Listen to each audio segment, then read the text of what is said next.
1, 2, 3, 4. Oh, and welcome back, everybody, to Twitch aerobic exercises.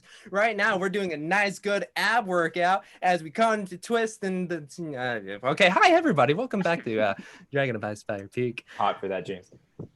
Yeah, just getting a little bit of that. What's not Hugh Hefner? What's it? Richard Simmons. That's the word I'm looking for.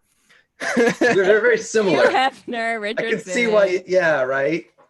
I mean, at both times in large parts of their life, you see a lot of skin. That does not narrow down any celebrity. Very true. Very true. I did have something very interesting planned, but I did not get to finishing it for this intro, folks. But I will tantalize you just a little bit by saying it. And, now I've raised the bar in your hopes. And depending on how well I do it next week, it will be good. Yeah. Okay. May include puppets. Who knows? Please include puppets. Who knows? Anyway, we do have a few announcements before we get into the game. First of all, we have our sponsors. To begin off, we have, yes, we have the Nord Games. Ooh, gotta switch that up a little bit. I'm grateful guys for a little bit of a loop. Yeah, they provide all that Dungeons and Dragons supplementary materials. They got the books, they got the decks, they got the dice towers. But guess what? They also have a Kickstarter now where they are making miniatures for their ultimate bestiary. Pretty cool stuff. Check it out. It's probably in the chat. But also if you Google Kickstarter Nord Games, you'll see it. They should be still having that up right now. Anyway, second, yes, Tiana is prepped and ready. It is the Birds of Paradise. Kapow! Yes, made by our very own Andrea of the Burbs. They've got two different cool dice sets right now, the Magpie and the flagship Birds of Paradise, with the third one on the way. So check that out probably on your chat right now. So those are our current sponsors for the moment, but we do have more announcements to get through. So just a little bit more, folks. If you're watching this at 9 a.m. Pacific Standard Time tomorrow, that probably means you're in Europe, because we are now doing replays of our episodes. So that way our European neighbors do not have to stay up till 3 or 4 o'clock a.m., as much as we love you too. But this way you can have a more regular sleep schedule. So we're looking out for you. Don't worry. Yeah. Let's see. We got a couple things. Thomas and Amy, they have been playing the Gloomhaven Jaws of the Lion. Basically, it's kind of like an intro. Intro to Gloomhaven, because the base game is absolutely massive and the rules are an entire textbook. And I'm not about to read all of this stuff for D&D, and then as well as Gloomhaven. So Jaws of the Lion help you run through that, and then you can play the main game. That's how they get you. But good stuff, good quality content with Amy and Thomas. Also with Amy and Thomas, there is the Untitled podcast, and guess what? We're having a special live edition tomorrow. What time? 7 o'clock. AM or PM? If you have to ask. Late night. I mean, I'm a night owl, so 11 p.m. 7 p.m. 7 p.m. It's going to be at the time of the usual Chaos Agents, where we're down a Chaos Agent and don't want to do it without him. So we are doing Untitled Podcast live instead. Yes, and the reason why Tiana knows so much is, one, she's on that show, but also, two, the special guest is Tiana Hanson. Whoa! And guess what the topic is, people? It's about voiceover, audiobooks, and writing a novel based on a joke. The Tall Halfling, for those that are uninformed. Yeah. So check that out. Tiana, I'm sure, has some wonderful insights on all three of those worlds.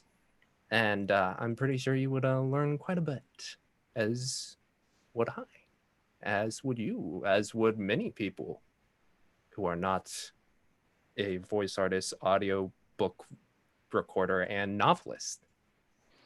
I juggle a lot of hats. Hey, juggling hats, that's pretty difficult. I juggle balls, but you know, I don't. That's not the tantalizing thing. Trust me. I wouldn't want to say And you broke Matt. Well done. We're all set. testicles. Anyway. With your content. Oh, we gotta slap that label on there now. I haven't sworn yet. That's a start. Also, folks, we have the Quest and Chaos. The website now has a /Icespire. We have our own page because apparently this 8 shot, which is now chapter 8, is going to be going on for quite a bit longer. So you can check out the artwork that in a larger format. You can also see some of the character bios, which is pretty cool. They wrote them themselves, and you get a little insight onto the characters, which may or may not have yet to be explored. And also there are D&D Beyond character sheets. Yes. And I usually put this one at the middle of the announcements, but because it's so close, folks, I'm putting it at the end so you remember that our super massive $200 quarantine giveaway ends September 30th. All right, folks, that is Wednesday. That is the last day you can have entries. We will be doing the drawing on October 5th, which happens to be, I believe, this show. So you will see us next week, and we will find out who wins that super awesome giveaway with the Nord Games, with the Birds of Paradise, with the Carbon Gray 2185, all the stuff. All the cool stuff. All the cool stuff. So make sure you check that out. Yeah. That's everything on my front. Yes, I don't believe I forgot anything. Well, if I did, I will have a reminder of that. Anyway, we're going to now transfer into the bits. And you guys probably have 4 from last week because we didn't have any combat and y'all didn't want to reroll. Oh, wait, you couldn't reroll because you guys got a lot of ones. We got a lot of fucking ones. Can't help with that. Yeah. But hopefully, if you guys roll low, the Hefner is helping you out with 500 bits to the players. Yay. Thank you, Hef. So that means y'all got 5, but also Hefner likes to keep things balanced or else he'll snap us all away. 500 bits to the DM. Thank you. Thank you so much. All right. I think that's everything. And to follow in the style of the Chaos Agents, we're going to try a little different thing with the recap. We're going to have a little character recap in the perspective of our characters. So, I know who's going to go last, but who would like to go first? Who's going to go last? Oh, Darjean's going to kick it off. Darjean. With a song. Wait for it. I feel like they got the most Okay. love last week too, so this will be good. Yes. Well, of course, as the adventurers we solved the whole problem with who was the traitor, the factore. And so, since we were able to tell everybody about that, we were allowed to go into the treasury and pick things that we wanted to take with us. And then we went inside there, and there was a lot of weapons and things. And so, not to bog everybody down, Tim and I kind of took our own little trip around to look and see what else we could find. And we found a big mound of weird just stuff put up in the middle of the what the heck is this? And you poke at it a little bit.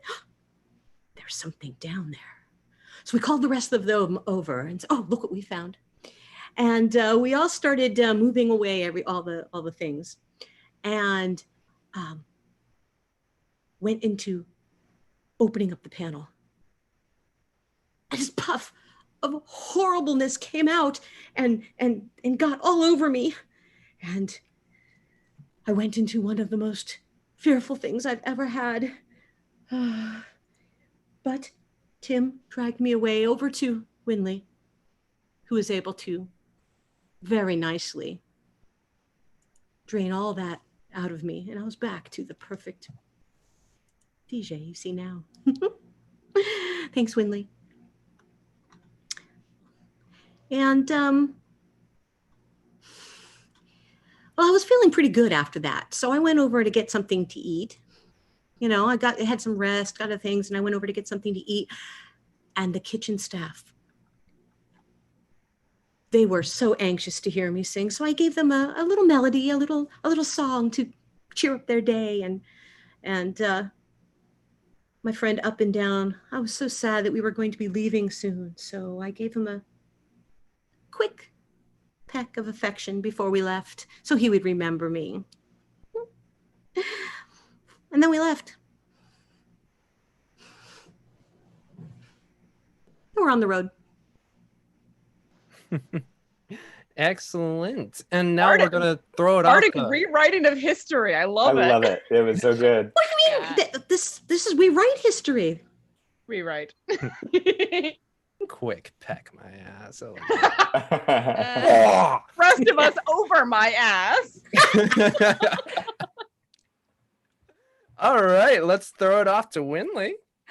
I had wings. Oh, some other stuff happened too, but I had wings, guys. They were pink and blue, and I flew around. And maybe I need to change my brand to Butterfly Beauty. Oh, no, sorry, LaRue. Unicorn Beauty still. It's Unicorn Beauty. But then they disappeared, and I fell and kind of got pretty hurt, but I slept it off, and I had my serum, so no bruises. I look good, but those wings were so beautiful. I hope I get them back again. Back to you. Back to me. Thank you, Winley. And now we're going to throw it over to Inkwa. Well, all I really remember of the past day or so was being enclosed in tight spaces, which I'm not really a fan of, and then kept getting poked and prodded and messed around. But I did get to collect a handful of these unbreakable arrows, which I'm quite excited about in the treasury.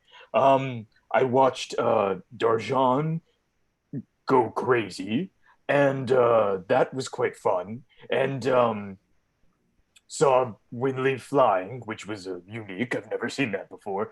But we made it out finally, and I got to see Bessie, and she looks great. She was safe, and myself and Winley helped to braid her to make her a little bit prettier, and now we are back on the road again. Hopefully, things will be great. Excellent. Let's throw it over to Isolde. Well, it's been a very interesting day or so. Probably the more interesting bits that have been left out. Oh, goodness. Yes, we were able to use what we know about the War of the Silver Marches and everything that Fibblestib and Dabbledob told us about to pin down Factore as our resident trader, which was crushing, it seems, for both for the two couples, Dibbledob and Fibblestib, and I'm getting their names wrong, and I don't care, and the queens. Because they had been the ones to find Factore in the midst of the War of the Silver Marches and bring her back and give her a name. And so we discovered who the traitor was, but not why, or bring her to justice. But we were able to get them a little bit closer to finding the truth, which I imagine is the important bit. Also, in the hidden area that Darjean and Tim fortuitously found, there was a significant amount of Zentarum armaments and weapons, which I'm not thrilled about, but it's nice to steal it from them and get it back to the folks of Phandalin so they can defend themselves against a dragon, since our entire purpose for going to Nomengard was to get things to help defend them, and they didn't have anything special because, for obvious reasons, they've stopped dealing in arms and armaments, which, fair enough.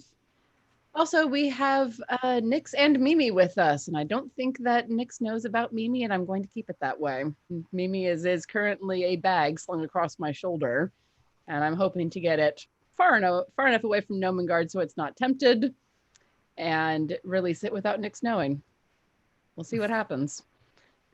We shall see.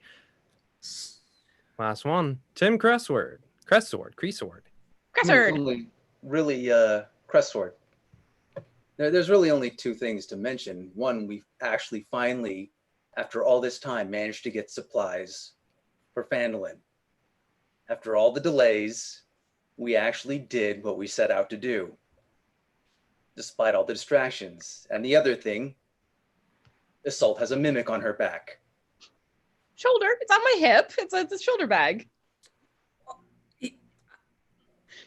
But Tim and I are the only ones who know that, at least. Okay. I was going to ask. Yes. I haven't told anyone, and I don't know if I don't think Tim did. Oh, I'm pretty sure he's going to give it away. You just watch him. Like, why is he staring so intently? I mean, that would work if the majority of our party wasn't self-centered. Oh, no. But actually checks a disadvantage. I love you. That hits everything. They got the Zentarum goods. They hit the storehouse. They hit all the things. We're gonna pick it up right about when Isolde and Tim are leaving the Inventor's Workshop with Fibblestib and Dabbledob. They're actually walking with you guys outwards from Gnomengard.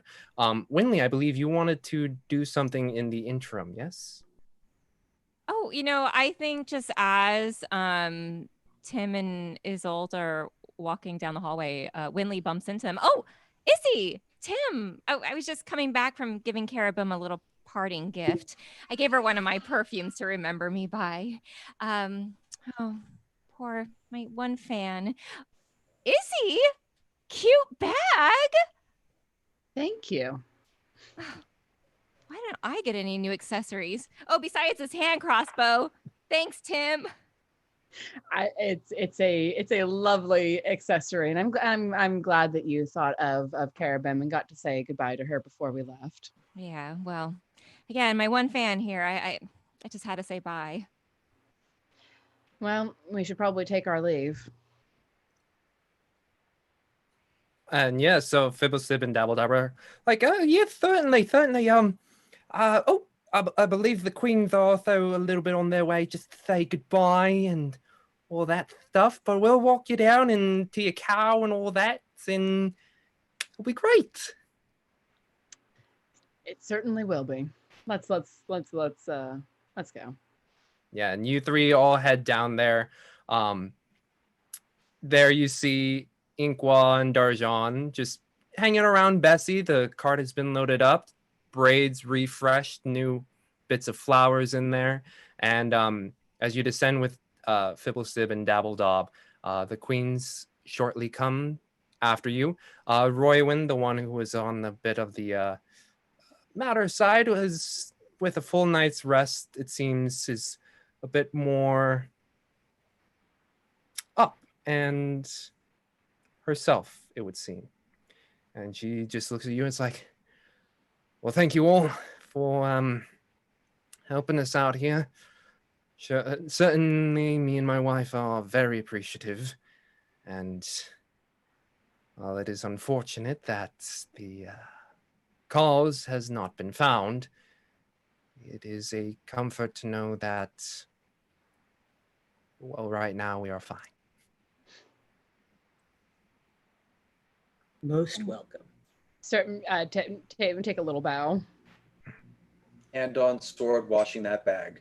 I'm just like, I look sideways at Tim and just like raise an eyebrow, like acting natural. And Winley, in her perfect gnomish, says, "Thank you, your majesties," and kind of looks expectantly because I think she suspects that the queens gave Izzy the bag. And then she's quickly disappointed when she realizes the queens don't have anything else to give her. Well, and Lorilla responds, it's like, oh, well, speaking our language quite well, actually. Thank you. And she's speaking back in Gnomish. Thank you. That was very well done. Anyway, well, you all are always welcome here in Nomengard if you ever find yourselves along this way. And well, safe travels. Yes, and it looks like you're taking Nyx with you.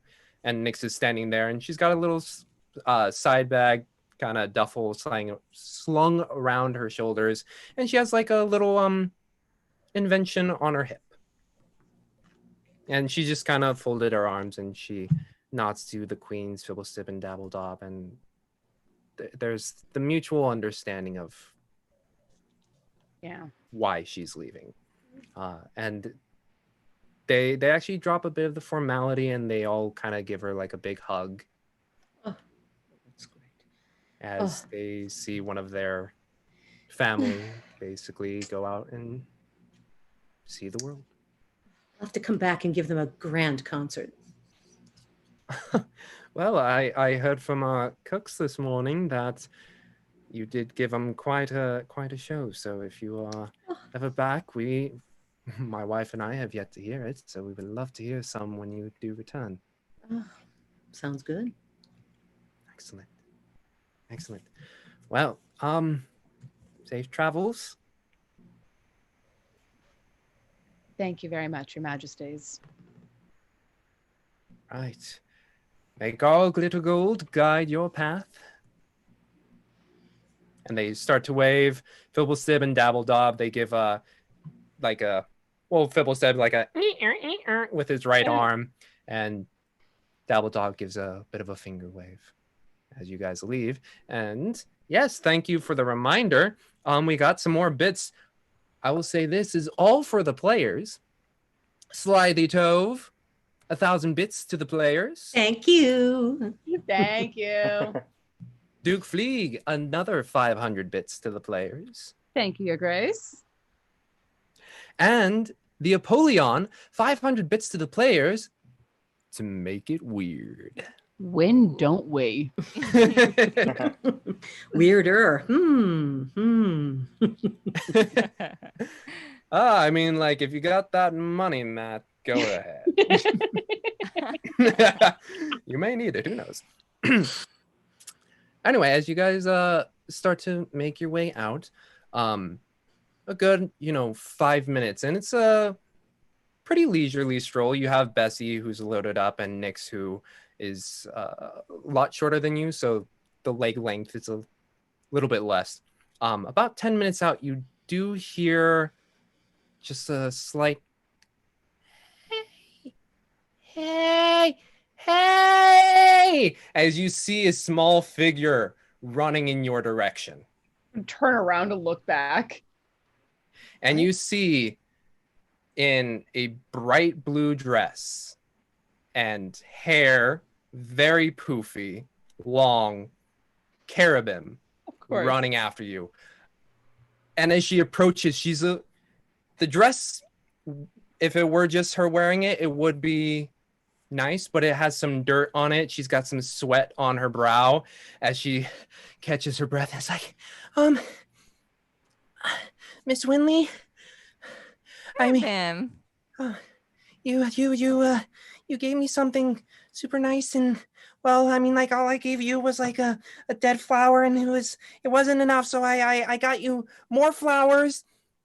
And she pulls out from behind her back like a nice bouquet of whites, pinks, some yellows in there, and she just holds it out with both hands. Oh, Carabim, they're so lovely. At the mention of flowers, Inqua shares a look with Tim in remembrance of how he shot her, and the flowers flew out of her hands when he shot her. And so he'll just share a with Tim. And you do notice that with her blue dress, there is like a bandage that like extends below the cuff. But she's like, and it's not necessarily super finished yet, but I also have this. And she presents you with a small little clockwork unicorn. Wow. Oh, Carabum. It looks just like LaRue. Well, I don't really have much to go on. Every now and then when my cousin sends me messages about you from the Dalelands, it's like, oh, I gotta write that down. And then it's like, oh, well, I only have my words. And then when I'm writing words, I don't have pictures. So I just kind of made that. Like you can see there's like a little blue eyes with little gemstones for the eyes. And like it's little brass horn. It's like if you twist the thingy, it moves. And oh, yeah. Well, Carabum, you know what I always say. I LaRue it. Yeah. Oh, I'm really glad. Your imagination and skill are truly blessed by LaRue. Well, just LaRue it. Well, I'm gonna run back. Oh, hey, Nix. Runs over, gives her a hug, and then starts to run back. Bye, Carabum. Spread the word about Unicorn Beauty. And then she's just like giving peace signs as she runs. And even as dour as Nix was with you, she does have a little cracked smile there. That's adorable. Looks like you have a lifelong fan. And Winley's just like kind of playing around with her unicorn. It's very the detail is quite immaculate for something so small. But the mechanics are simple. You just kind of turn the wrench and it just kind of starts galloping if you place it on the ground and stuff. A little wind-up toy. Oh. Anyway, so as that it's almost a shame she doesn't practice with a sword or something. She'd make a fine warrior. Well, not everyone is called to the sword and the shield. Some people are called to creating. Mm-hmm. Well, Nomengard could certainly use some better fighters. Yeah. You're not wrong. All right, onward.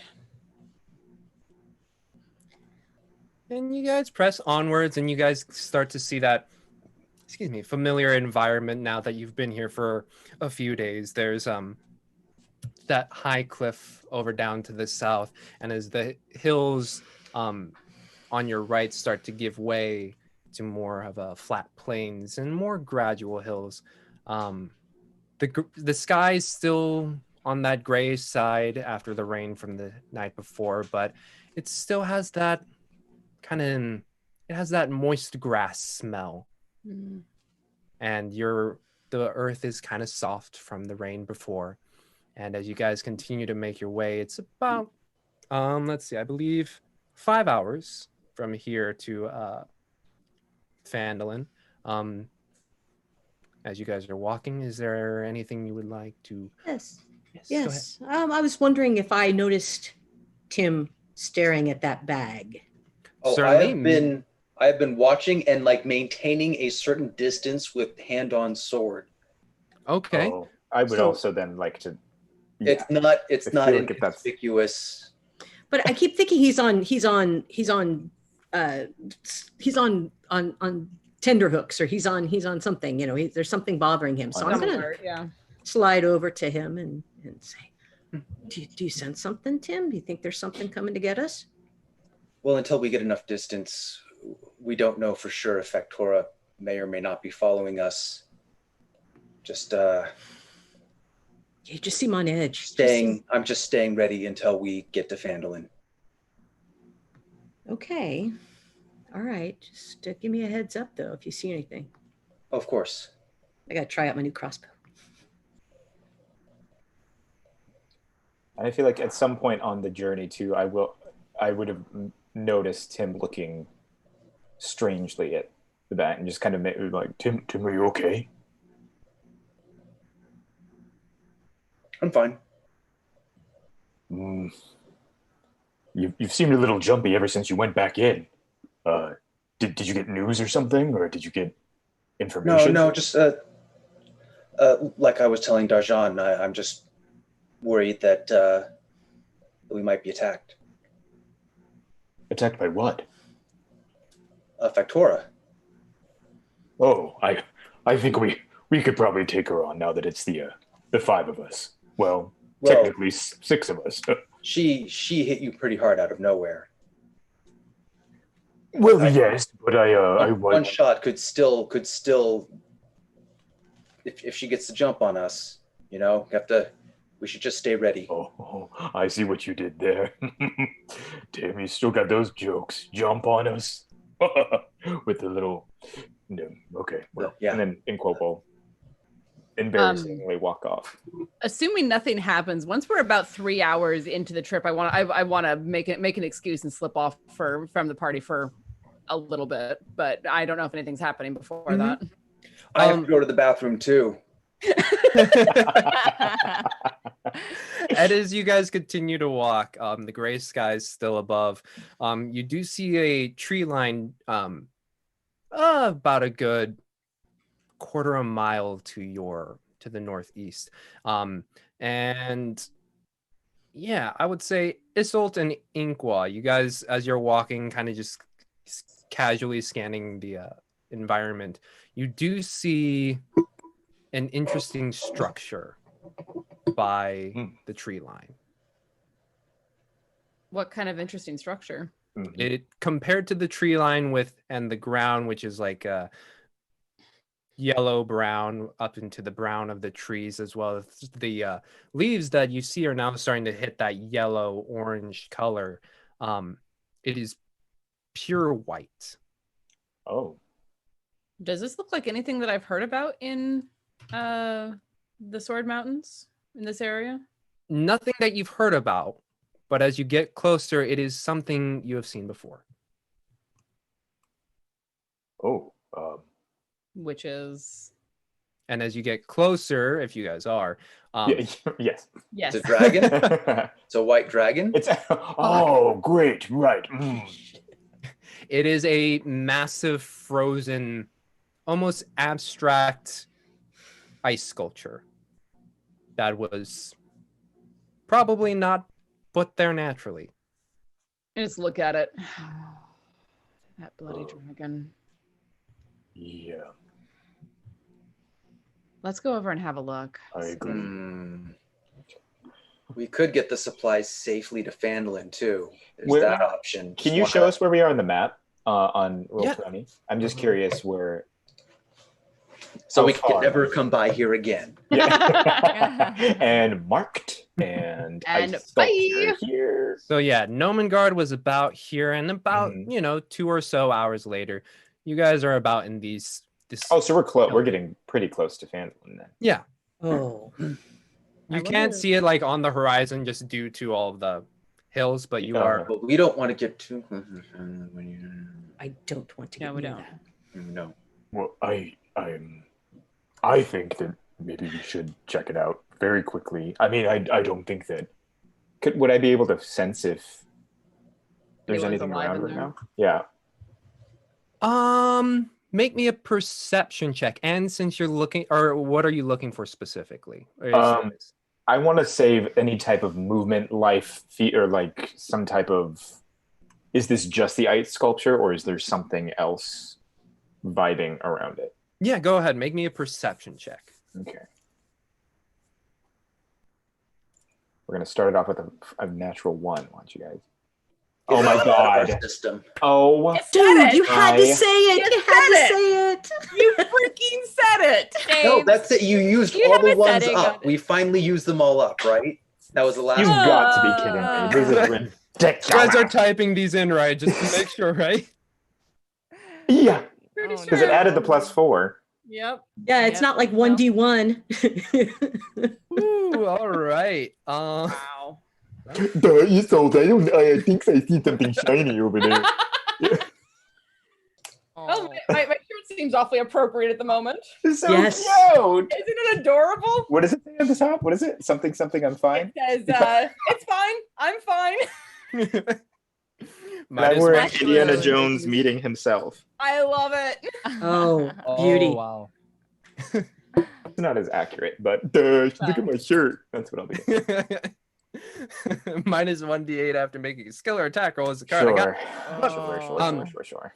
As you are like trying to like extend your senses out and look about, you don't sense anything of danger. Of course. You know what, guys? I think it's okay.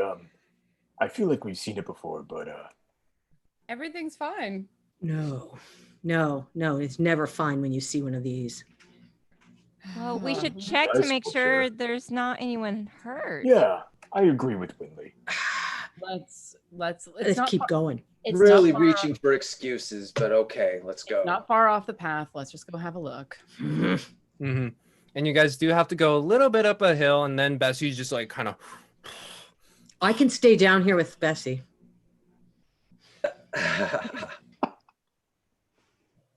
So you two are gonna stay with Bessie? No, I'm following Mimi. Okay. But I'm actually going to be scanning all around for something flying towards us. I say I stay here with Mimi and Mimi with Bessie and let you guys go. Well, and I imagine Nyx would stay with the cart too. Yes. Yeah, Nyx is looking at it, kind of not necessarily sure of what it was. Yeah. And she's just like, yeah, I'll stay we'll by the call with you. Thank you. Yeah. And you see her hand actually like go to her not to the hip that you saw with the little invention, but it goes to the other hip, just like to place it there. Be real interested to know what weapon she has. All right, so let's go find out what this thing is. Mm-hmm. And you guys, you four start to head over, or technically five. You four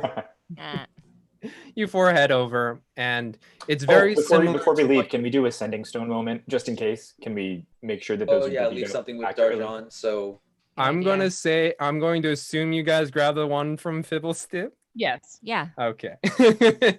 Don't forget that. Good point.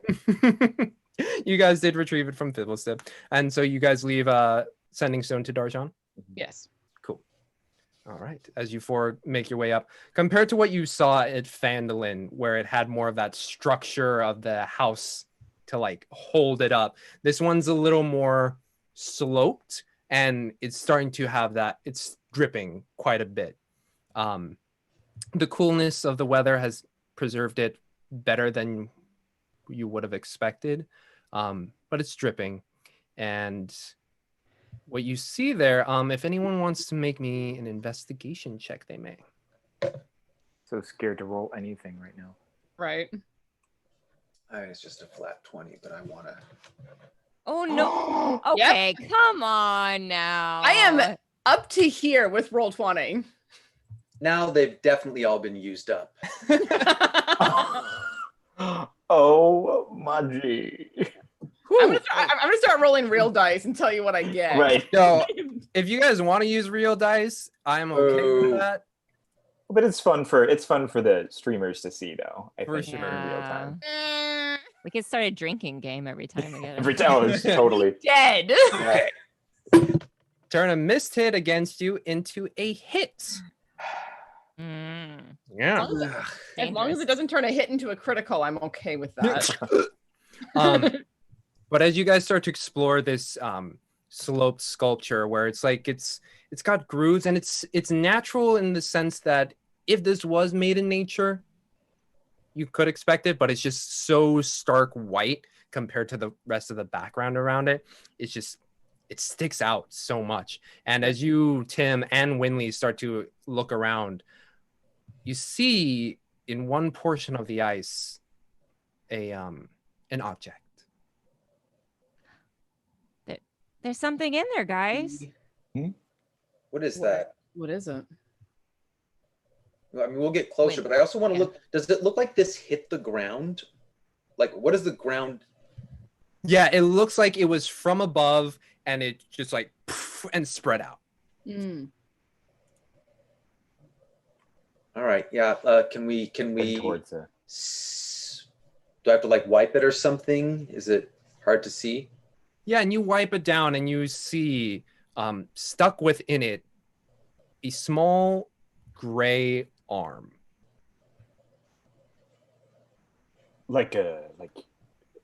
Like a humanoid arm? Yeah, that's what I was going to say. Humanoid arm, or like I would say yes, humanoid, but not of the skin tone any of you possess. Oh. And you can see dripping along it is kind of a blood that just that's kind of coagulated. Yeah, that's a good word for it. Coagulated. And as you look around more, you do see a couple other things. You see a bag, a broken bow, as well as a very crude iron sword along the ground. Does it look like whatever this is was dropped on top of the owner of the gray arm? Is that what I'm getting here?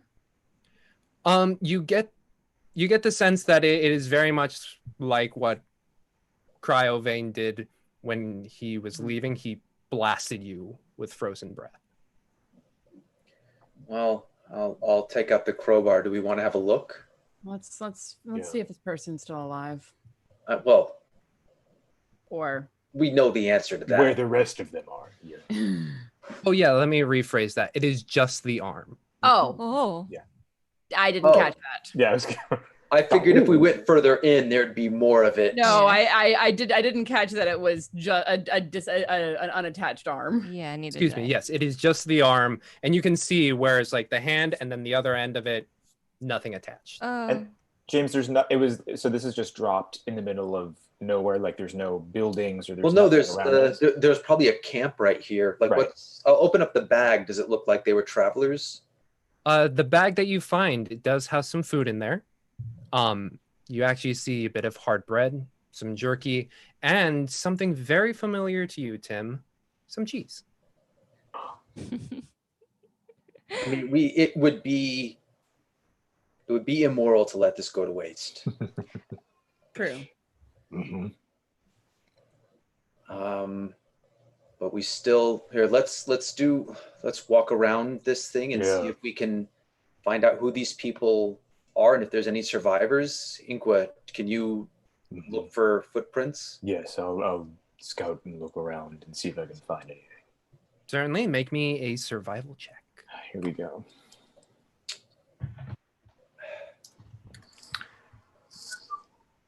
How? Finally. Is it the 15? Correct. Mm-hmm. Cool. Just for me, I'll just call out the numbers. Sometimes I'm looking at other things. Sure. Just call them out. But yeah, with the 15, yeah, you're able to see, especially thanks to the soft ground, multiple footsteps heading northwards. Not in the direction of Phandalin, but northwards.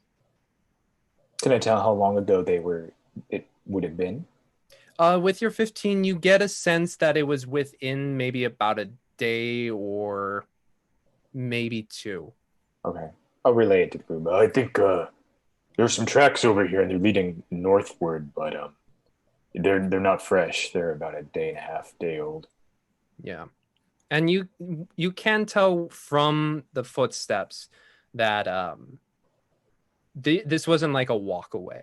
They are very much deeply imprinted, and there's some slipping, there's some hands in there, and you get the sense that it was trying to get away, whatever these group of people were. But there's multiple. Okay. Can I see any distinct handprints? I mean, they're humanoid, right? Mm-hmm. Okay. Humanoid.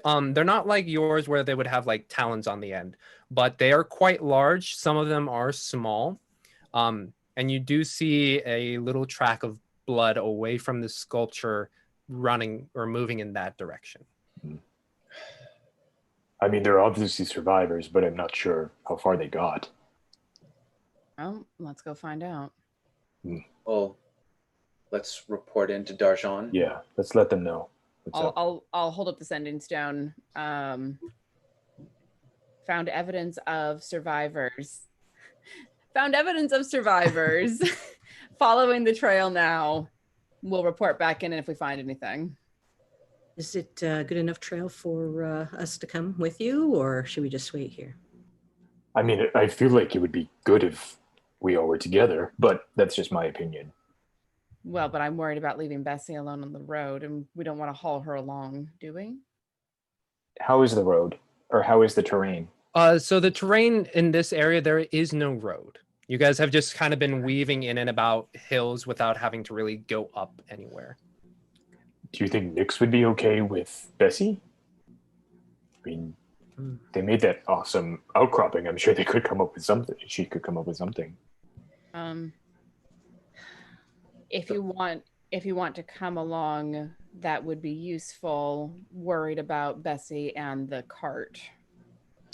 Even so, the forest is much better cover for Bessie than being out in the open. That's a good point. All right. Yeah, How is Mimi reacting to the coagulating blood in the arm? Make me a perception check. Can I make one as well? Since it's currently attached to my hip. I would think that you would get advantage, but I would think actually, that when you come nice. down, you kind of be like, huh? what the fuck? Nice. Oh, yay. 19 and 23, yes.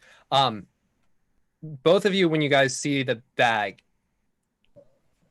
intermittently looks like a normal bag, but every now and then, just like on the top of the flap, you just see a eye open up, close. And at some points you do see just like a little bit of liquid dribbling out from the flap. I'm shooting assault looks. I'm gonna look down at the bag and like edge a little way away from Windley and Inqua and be like, behave. Was that? Oh. Is he to say something? Did you? Yeah, I was going to say. No, I edged away from Windley and Inqua. The stone's not on still, right? No. you have to actively send through it. It's not like an open line. No, yeah. But I guess I didn't quite get whether you said to come and bring it in. I heard something about bringing into the forest and hiding, but that.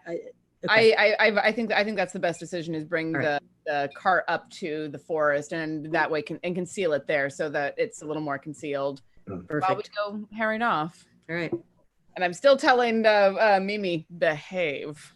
And Mimi, noticing that there are other people around, doesn't speak, but you see it. You feel it kind of shudder and also tighten the strap a little bit.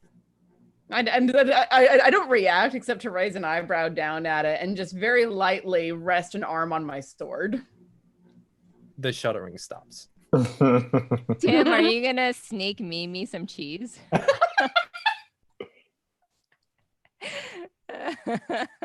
Oh, it's so funny. That would be a waste of cheese. Yeah.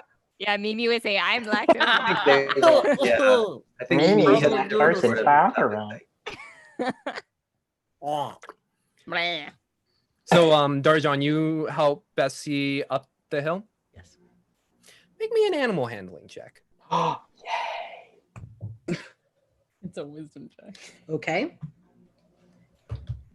You It's can not do one I it. have to look at too often. Oh. She sits. Not quite the sitting moment, but she's not moving. Very stalwart and is just like, All right. I'll have to get out. I'll have to get out the uke and see if that'll help next time. Mm. but yeah, Has it been a few minutes? Bessie's just standing there. Just Good. Isil, do you mind if I grab the stone really quick? I'll pass it over to him. Hey, DJ, are you doing okay? We haven't seen you. Bessie doesn't want to go. Bessie just wants to stay here. Won't go for me. Oh, let me talk to her. Okay, then I will take the stone and hold it up. Put her on for me. Oh, wait, it kind of gives you an eye. Oh. It's like, it sounds like there's trouble. Inqua, Winley, do you want to go help Bessie? Hello? What? No, it'll be fine. She'll Well, I come. mean, there's no reason for us to stay here, and I'm pretty sure she'd be very happy to see the both of you. Well, right. She's coming up here. They're going to bring Bessie's coming here so we can have cover. One sec. Bessie, sweetie, Bessie, come. roll me an animal handling check at disadvantage. Sure. Yeah. Fair. Just because Just because. I have tried with my dog to be like, go. The phone and it. That Hello? wasn't bad. Wow. Bessie, it was a 9 and a 10. 9 out of 10. So 9. Yeah, you just hear a on the other end. And Darjean, you just see Bessie kind of just standing there.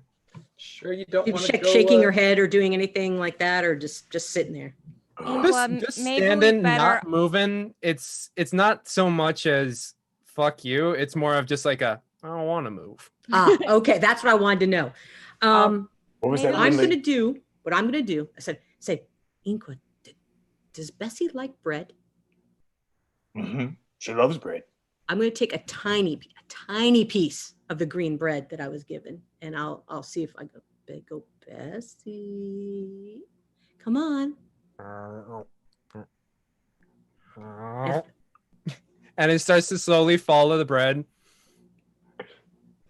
And it's despite the weight that it has on there, it is trying to like pick its pace up just to like follow the bread. And you have to kind of get into a good little hefty jog just to make sure that Bessie doesn't catch you.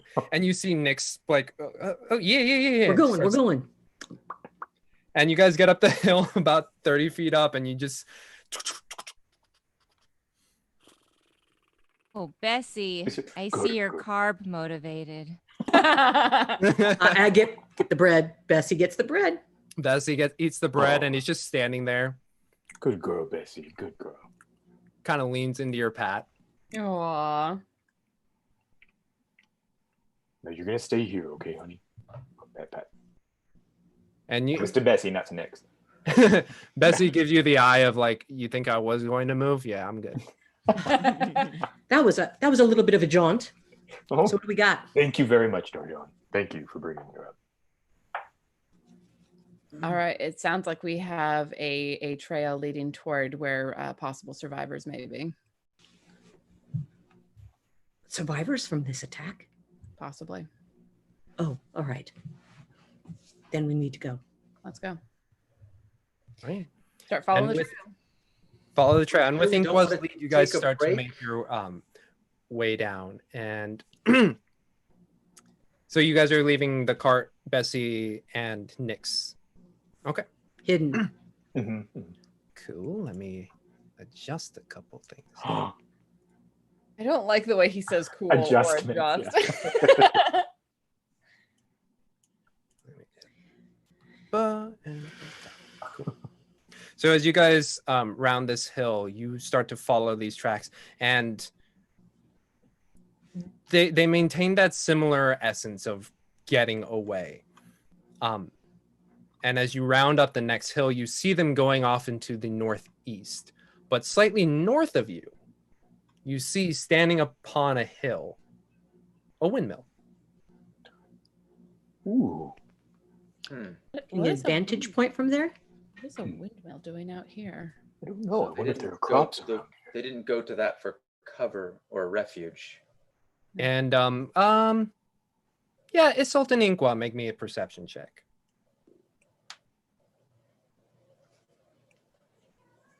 9. 9. 9. 9. What Oh is my going God. on? 9. No. 9. 9 times. My passive is 14, if that helps. That's the reason why I asked you to. You guys have the highest passive. All I can hear Um, is So bad. Rammstein now. 9. 9. No. But as you see this, it's a fairly tall windmill from what you can tell. And you can see that there's a bit of a low wall surrounding it, as well as a couple structures since you're coming from the north end. But also along because it's kind of hitting that peak of the hill, you see on the lower portion of the larger part of this hill, just like little specks Specs. on the ground. Specs as in shape. What kind of shape? Specs? Shapes. With those perception checks, you Yeah, really yeah. can't tell the essence of them. All right. Mm, I'll point them out. I can't tell what they are. yeah. So what to the rest of us, what are we seeing? You guys see that similar stuff, as well as they point out to you. You see the windmill low wall. And little the specs aren't people, right? No, you can confirm they are not people. Oh, okay. Are they smaller than people? Yeah,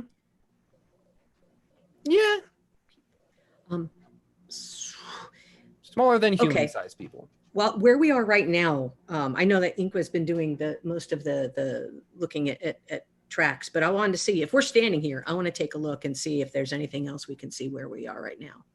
Go ahead and make me a perception check. Perception. Okay, I was going to ask, what do I roll? Can I jump in on that? Go ahead. I think I'm still... What is this? Man, what is going on today?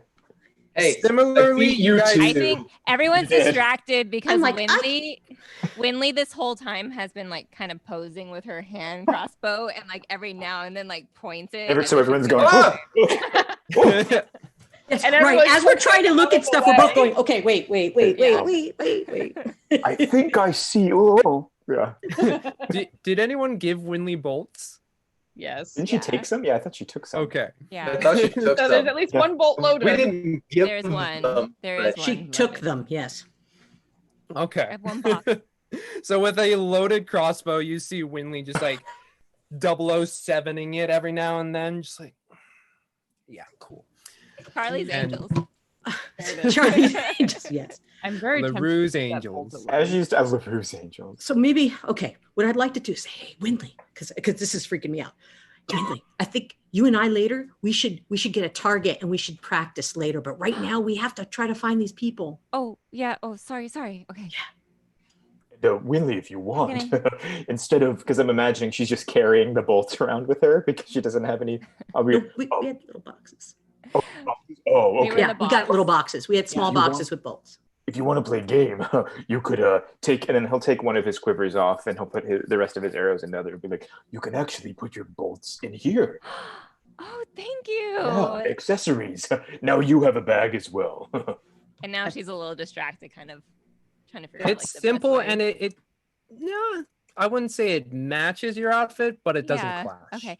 Well, I can do it up a little bit, maybe bedazzle it once we get back to Phandalin. Thank you, Inqua. You're That's very very kind. welcome. That's very kind of you, Inqua. Thank you, Inqua. Of course. Now, just be a little more careful with. Oh, yeah. Sorry. No, you're fine. It's now it's Practice more later. fashion than function. You know what I mean? Mm. Well, while this conversation is going on, I'm like scanning around to see if there's any like movement, any people who are showing up, hearing the loud sounds of our discussion. Yeah, as you look around, because you're not on the tallest hill. The tallest hill is the one with the windmill. You don't see anything across the distance that you're able to view. There is a slight wind blowing, and you can hear very faintly the creaking of the windmill as it's just like. And a quick panorama, there's still no dragons approaching. You do not see anything on the skyline that you Okay. right now. I kind of want to check the windmill just in case someone who wasn't injured took refuge there. We're following a blood It trail, would've- but I'm not sure about the rest. It would have made sense. They would have run there for cover, right? Or for help. So why didn't they? Well, the only way to get the answer to that would be to find them. Or go poke into the windmill ourselves? I see. We should. Maybe head they towards saw the wind. something. Could be something there. Well, it can't hurt to ask, although if they're bleeding, we are losing time. Does the windmill look damaged? Like perhaps a dragon may have been sitting upon it, or does it look like it's been affected in any way? recently? With your perception check, it's kind of hard to tell.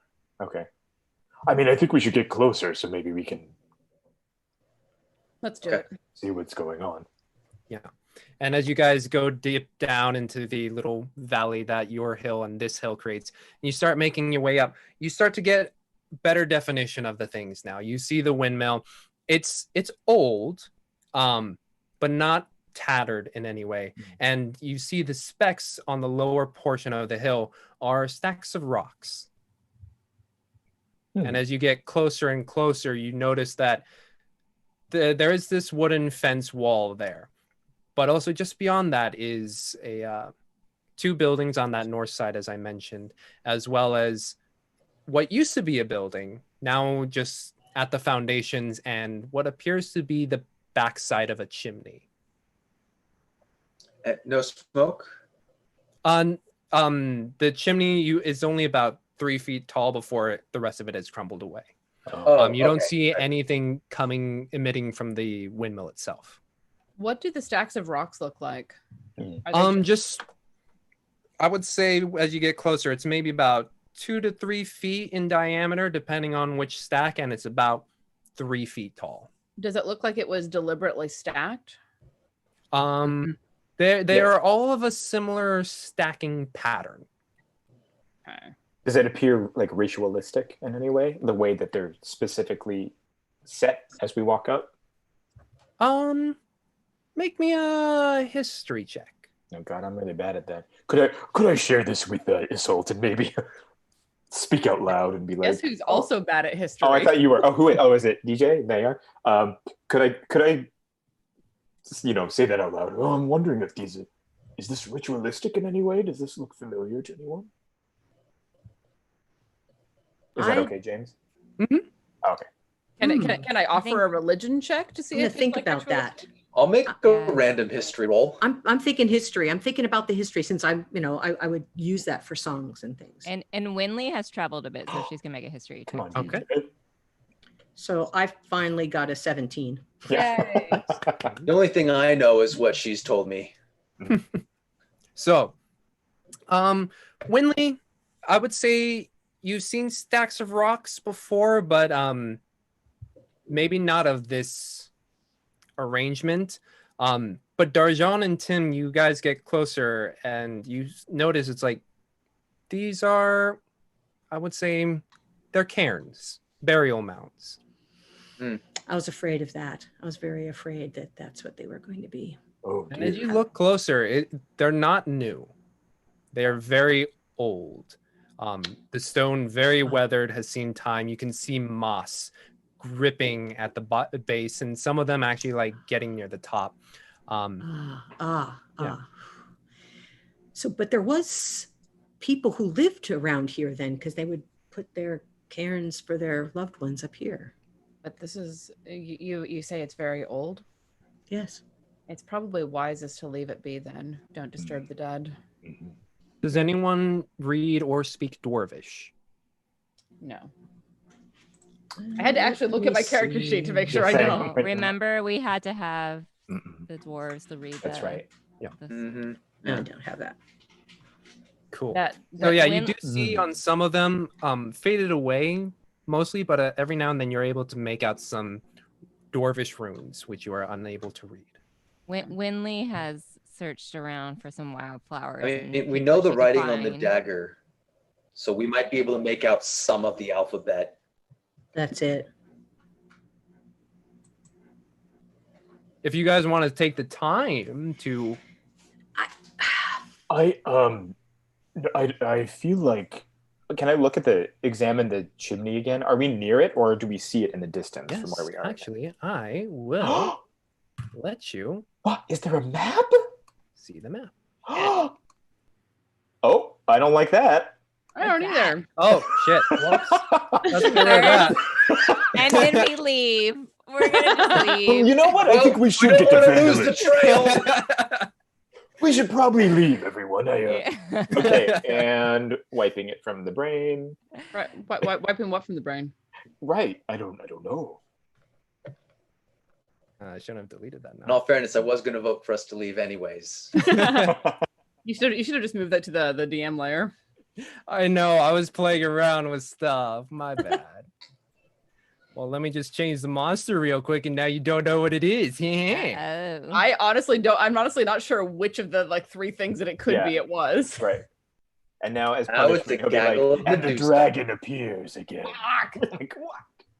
Well, he was happy enough to drop a dragon on us on level 1. That's Level true. 2 should be no problem. Yeah. True. And we almost iced him. Ha ha ha. But Oh, there's the chimney. I got it. Okay. Nice. Yeah. So yeah, this is what you guys see. Yeah, on the lower portion of the hill, you do see. I mean, oh, whoops. I guess it's technically taller. Taller portion of the hill, you see the cairns there. Yeah. Okay. All right. Yeah, there's a low fence, and the fence itself, compared to the rest of the stuff here, is newer. And also, you do see these. You saw these two buildings on the north side.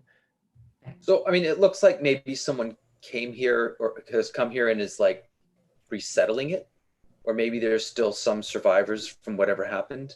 Should we With the newer fans. see if anyone's here? Well, I wanted to peer into the chimney. If we see the back of it, like, you know, I wanted to kind of peer around and be like, "Ooh, I'm curious if anything's," and just casually, not like searching or anything, but just look. And because the rest of the wall is like fallen away, the front portion of the chimney's basically collapsed in itself, and it's just a pile of rocks where the wood and fire would be. So no one would be under it, I'm assuming, for No. refuge or hiding. Okay, cool. But there might be people in those back buildings hiding. Why don't we check those quickly before we follow Good point. them? Yes. Okay. Should we just announce ourselves? Yeah. Let's go have a look first and then see. All right. So you guys make your way over to the two buildings, and the smaller one, you guys have seen it very often before. It's a simple shed. The larger building of the two, it's strange because what you're seeing is basically a building of translucent material. You can see into it a little bit. It's a little bit on the hazy side, but it is completely covered in this interesting stone. Gems? Is it made out of gems? Is it a gem house? It's not a gem house. No, it's Oh. it's along the lines of glass, but almost frosted and hazy. So kind of like quartz, maybe? You could assess that. Yeah, it's probably within that visual family. Okay. Is it really cold? Inside or the building? Outside. Yeah. When you touch it, it's actually, yeah, it would be cool. What in LaRue's name is this? You do see a small door made of a simple wooden frame, but also the panels itself are also made of this similar material. Can we see anything through it, or is it too frosted?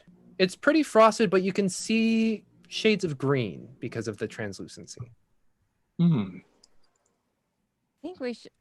think we should knock to see if someone's Yeah, home. I agree. I agree. Go ahead. I'll go. Okay, go ahead. All right, you knock. You wait. Hello, is anyone home? Oh, hand is definitely on sword. You wait a good 10, 20 seconds and you hear nothing. Do we see movement when she speaks? You do not see any movement. I don't know if anyone's here, guys. Why don't we try the other building, see if anyone's in there. Well, can we see if the door opens? Well, this looks That like would be it was. rude. Well, I mean, I don't know if it was made with magic, but if there's something that was made with magic, I'd bet my money on this. Not trap. Let's not do another trap. No, we don't want to get another one of those traps. No, we don't. well, I could see if I could check for traps on the door handle. Well, Okay. but we're not talking about physical kinds of traps. Talking about magical You traps. can't trust magic. Oh, magic. Oh, Let's oh. check the other building first. All right, you can. Let's knock okay. on the other door.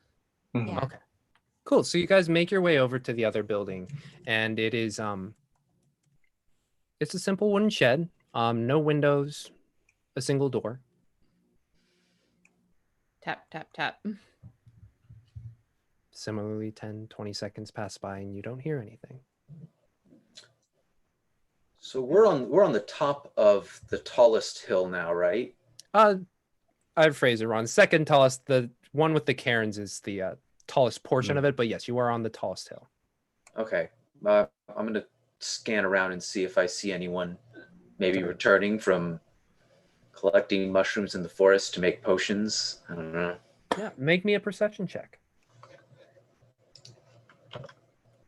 I'm bound to not do good now. Or I'll roll exactly the same. Good. Okay. And as you look about from this vantage point, you do see just like pretty far off into the distance. Let me just rearrange it. Let me just rearrange this. There we go. So I can actually see both. Pretty far off into the distance, you just see cresting a hill, a shape that descends below. And then a few seconds later, you see it hit up on another hill, getting closer, slightly larger. And you can see a point even further back into the distance in the sky, a small black speck that is following this this slowly getting larger and larger. And you see how fast is it moving? Both are moving at very quick speeds. Oh, guys, we should get cover high. You see around the second nearest hill, and you see on horseback a figure that quickly descends back into another hill. And then you see over in the sky just a figure with wings. Slowly, as your perspective, it seems to be coming slowly, but it's slowly expanding and expanding and expanding. I'm not waiting for that. Get hand crossbow. Windley, now's your chance. What? Oh, okay. Wait, Tim, what do you see? Where? What? I pointed out to them. Mm-hmm. And you pointed out, and as you pointed out, you see on the nearest hill towards you, on the eastern side of you, or no, not, excuse me, western side, if I can do the directions. Yes, western side. No, it would be, sorry, excuse me. It's okay. On the southern side. Think about on the north side. Coming from the eastern side. On the sunny side. Cresting that ridge, you see a figure on horseback. Can't get too many details at the moment. Oh, I'm not focused on them. I am. They're the ones closest. Yeah. No, I'm finding cover. Mm-hmm. And as you guys are all seeing this, you finally see it like crest up, breaking through the cairns, weaving between them so as a way not to disturb any of them. But it is a woman on horseback, shoulder bag slung over, flapping in the wind, her braid just collecting in the wind, and she's just riding this brown horse that has been chest heaving, breathing, and she notices people by this windmill, and she beelines towards you all. Yes. As this creature flies in, and it's a good maybe 500 feet away, but closing in quick, and she almost almost at full sprint is able to rein the horse back, just like what? Hello. I don't have much time to speak. There's a thing chasing me. Help. Yes. Yeah, my crossbow's out. I've hopefully taken some cover. I feel bad we didn't take more crossbows with us. Should we hide in the windmill? Yeah, if you guys want to quickly just arrange yourself. So it's coming from the eastern side, so this way. Just quickly arrange yourselves, depending on. Sorry, which way? Can you? Yeah, can you blink it again? It's eastern is this direction. So she came. Sorry, this way. There. Oh, got it. There it is. Yeah. That is not eastern. That's west. Oh, this way. Yeah. Okay, the opposite. So she came across, weaving through the cairns. Yeah. I cannot select my character. I can't. Oh, my bad. Whew. All right, let me quickly fix that. But yes, let's see. I'm giving Tim of control, so you can move where you like. So in the time, I'm assuming that in the time of her approaching us, it was probably about a minute, like since we first saw. Yeah, when you first saw her, Isalt, you have control. So we would all be able to. You may position yourself how you wish. Can I get in the windmill? 1 second. Let me give you control. Here you go, Windley. There we go. I can. And Darjean, you have control. Thank you. Actually, Darjean, if you want to go where I am, I can go behind the chimney here. Yeah. And you can be inside. Inside? With a bit more protection. Yeah, I'm gonna stick here behind the chimney. I'm gonna be like. Is this what you're talking about? This, Tim? Like here's where I was thinking if you want to. Yeah. Yeah, you could I cast want to be spells like from there in the pretty doorway. safely. In the doorway. And you see Yeah. this woman rush past you and like actually get inside it with you as well. Let me see if I can find a decent. Where's that? Oh, there we go. My When she passes, I'm going to quickly throw out, what is it? Oh, Flying. it's a bit of yeah. You don't have time. Tell me what it is. Manticore. Manticore. Great. In what world is that great?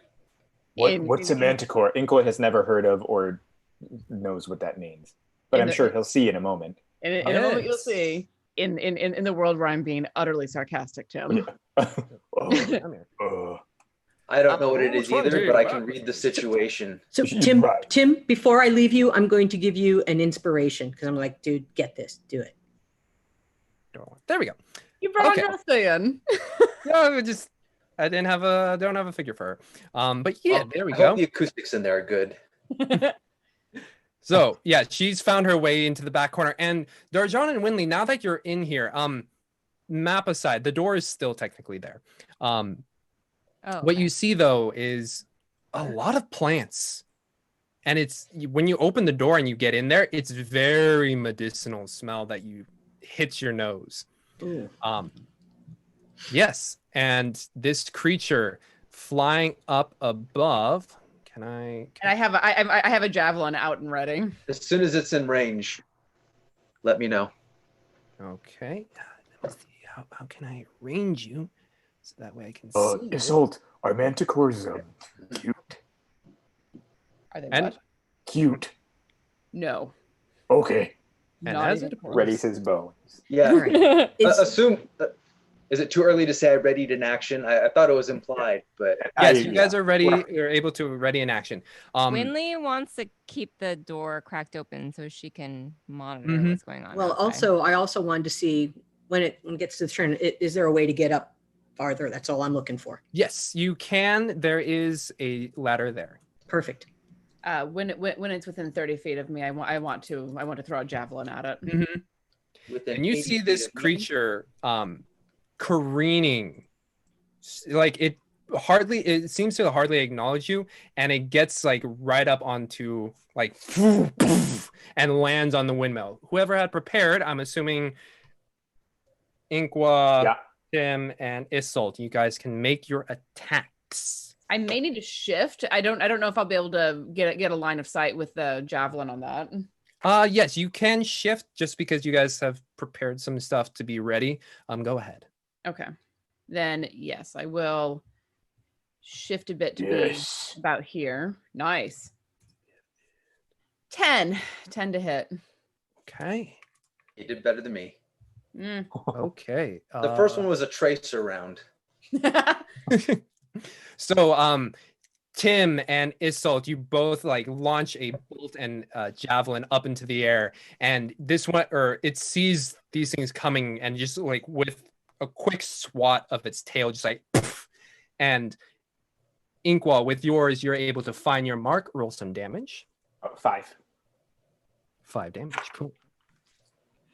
And it, distracted by these other two, you find a place in its shoulder where it's just like, and you guys see a face almost lupine, wolf-like in its structure, eyes sunk deep back into its head, just glaring yellow that goes out or back into that wolf ears, but emerging from its head, antlers around its neck, a bushy, thick mane, and it goes into a more lion-like body with wings that stretch out and wide. And as you can see, the thing that swatted away your javelin and bolts, a tail barbed at the end.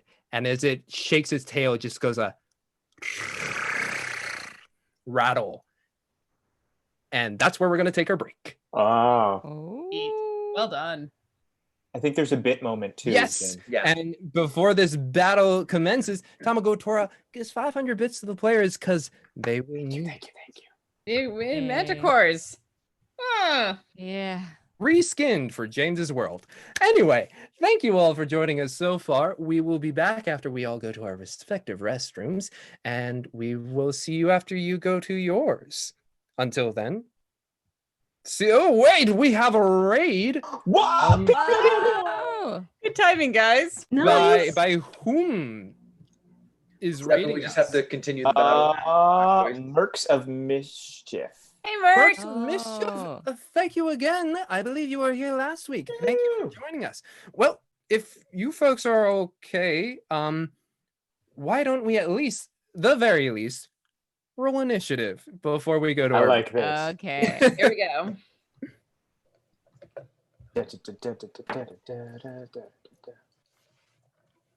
All Guys right. hate me today. I'm wasting all these rolls though before the That could have been my attack roll. yeah, right. 19. All right. Can I get a 25 to 20? Oh, Darjean. Of course. Okay. Can I get a 19 to 15? 19. Let's see. We have Inkwa, Tim, and Winley. I'm 18. I got confused because you're doing your ranges large to small. Let's see. How fast does the Manticore go at? That is a Darjean, what is your dex? Oh, 1 second. Run. don't want to hear that. 15. 15. Okay. And then that would leave Isolt Yep, at 8. at an 8. Ugh.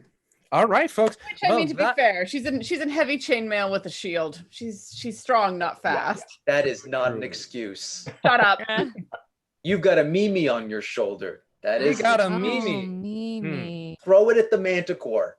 A big snack for Mimi. Oh, don't tempt me. All right. I'll tempt you. Very tempted. All right.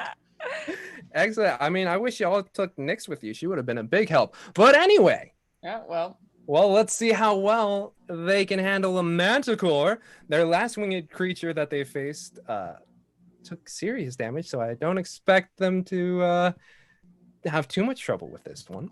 But we Yeah. shall see. Until then, again, to your respective bathrooms, we all shall go!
Hello, audience. As you can see, I am doing my anime bridge finger pose. If I had glasses, I would push them up right now because I'm about to kill our players. Welcome back, everybody. No. You're supposed to kill the characters, not the players. Right. And hopefully not those either. Come on, James. You have to get it in the right order. One is game, one is premeditated murder. What is this device you had implanted in my chest again? Premeditation? What? Yeah. You know, let's play a game. Well, that's what we are doing. We're playing a game of Dungeons and Dragons, folks. They are about to fight a Manticore. They have just rolled initiative, and since the Manticore is slightly faster than you, Darjean, it actually goes first. Uh-oh. And so it is now latched onto the side of this windmill. Some of the shingles falling down, hitting the ground near you, Tim and Inqua, and it just looks down. It's about 25 feet high right now. And it just screams at you, just like, "Whoa!" And it flings its tail just like, 3 of its spikes coming down at you. Yeah, we'll do 2 My cover. Oh. It is on above you is the thing. I mean, well, no, my cover's useless now. Winley giggles. No, that was Laura. I know. Just thought that was funny. I'm in danger. We all just hear Tim. I thought I got cover. Everyone's like, yes. So 3 tail spikes coming at you, 2 to Inkwell, 1 to Tim. oh, I'm dead already. That was quick. So let's see. Inkwell does a 12 hit. No. Oh, thank God. No. Does a 24 hit. No. Yes, of course it is. And I'm assuming a 12 does not hit you, Tim. Oh, thank goodness, no. All right.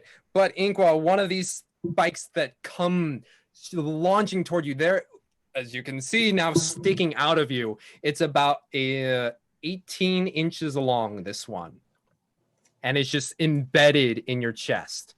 And you take, let's see. So I'm dead?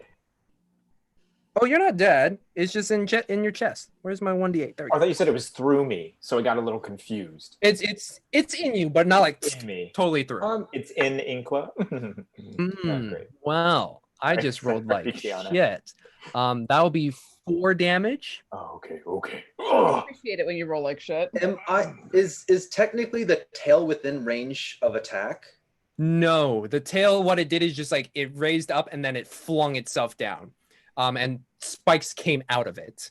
It's shooting them, basically. That's way worse. And Inkwell, can you make me a Constitution saving throw? Oh God, don't make me have to drag him. Well, we'll see. Saving? Yes. 10. So as we could hold on, we could inspire that. Yeah. Like a D6 would not hurt that roll. Yeah. Love it. If That's that's true, okay let's with try to do that. everybody. That's okay with everybody? Yes. Absolutely. Yeah. Thank you. Okay. 13. 13. Excellent. So as this thing hits and lands in you, you feel just a liquid pour into you, and it's like, but you're able to shrug it off, and you're fine. Ah. That's subjective, but You're fine for now. And as it flings this 3 down, it will actually. Wait, I want my token. Where are you? There you go. You see it kind of come over to the other side. It's not inside. Don't worry. The other side, and it's like looking over, just. And that is its turn, unless it has bonus actions. It does not have bonus actions. All right. That is its turn. Next up, Darjean. I know I'm in a wooden building, but I'm going to hit this thing with Thunder Wave. Okay, it is on the outside and you are inside. Right. It is. There's a 15-foot cube. Because you are inside, And it love pushes love stuff away from me, and it says unsecured objects are automatically pushed, all sorts of stuff like that. So the roof can cave in on you. yeah. And also light on fire. I'm so into this move, though. So into it. Thunderwave isn't fire, as far as I know. No, that's like a shockwave. no, right? it's a shockwave. It's thunderous force. no, I'm and sorry, the I was roar thinking is for- heard I up was to thinking 300 feet away. So Damn. yes, this is a try to scare it as well as push it as well as hurt it. I'm also again. I'm also concerned that the girl is in that 15-foot cube. Nope. So Darjean, make me a quick with your perception, you're able to get it. You can't see it, but you did hear it scraping along the top. Yes. Right now you are on the bottom floor. You don't know how many you don't know how high you have to go. Oh, okay. So if I could do a move and then a spell, correct? Yes. So I'm going to go up this stairs here where I saw. That's so where I'm that's a at. ladder, and it goes 15 feet up. Yep. And I was. And I heard it on the Climb side. up into the tower, so I didn't prep this part. So when you go up, it's only a simple 9x9 in this. Oh wait, no. This portion is also another 25 by 25, and the ladder is on this side. You could get to the base of the ladder, but you would not be able to climb up to the third floor. Okay. I thought I was right by the ladder, right there. So you get up to the second floor. There's another ladder on the opposite end of the understanding. second room. But okay, so but I thought I heard it. Do I know if it's on the second or third floor when I heard it? You cannot tell. You know it was above you. All right, I'm still gonna try to punch it. Okay. You, because of your perception, you're able to guess it was on this side. Yes. Imagine the second floor to be similar layout to this. Yes. But the next ladder is in this square right here. All right, so if let's see, so I got up the ladder, and that's basically where all my movement is. You went 15 feet up. You still have 15 left because climbing up a ladder is easy enough. Got it. All right, so I'm gonna move over to this side. Yeah, right here. Okay. 5, 10, 15. Yeah. So if I go around this side, it's 5, 10, 15. So and then I'm gonna punch out where I think he is. You're gonna do Thunderwave? Yes, sir. Okay. Let's see, that'd be another 15 feet.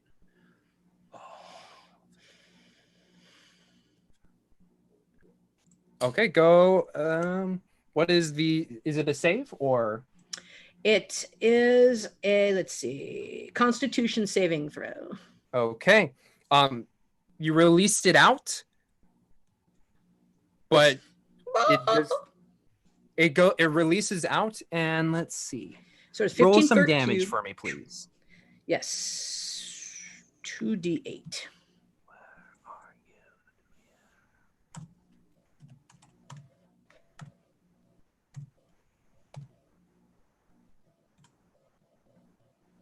Nice. 10 damage. 10 damage. I was waiting for you to look up. Yes, 10 damage. And it does anything that's not bolted down will also. Okay. So you release it out. Which direction are you aiming it towards? Directly at the wall or slightly up? How are you doing it? I'm slightly up in that direction. So I figure since it's flying, it's probably high. So I'm just going to go. Yeah. So you aim at the creasing point of this room of where the wall and the ceiling meet. You release your Thunderwave, just like,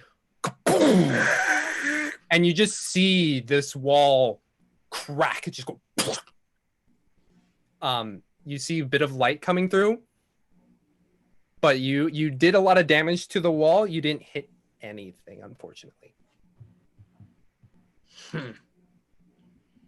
But you see like this, almost like a bubble pushing out of the ceiling and wall. Now I'll be able to see out. All right. All right. Inkwell, you're Here up. comes the sun. So I can see it where I'm at, right? You can see its head looking around, Okay. but the rest of its body is on the opposite side. Can we do bonus actions before? Or does it have to be after? Can I? Any order. I can't. Any order. Okay, so Yeah. instantly, because I'll pull the thing out, just go, and then mark it with Hunter's Mark immediately. Okay. Does it need to make a save for that? No. Okay.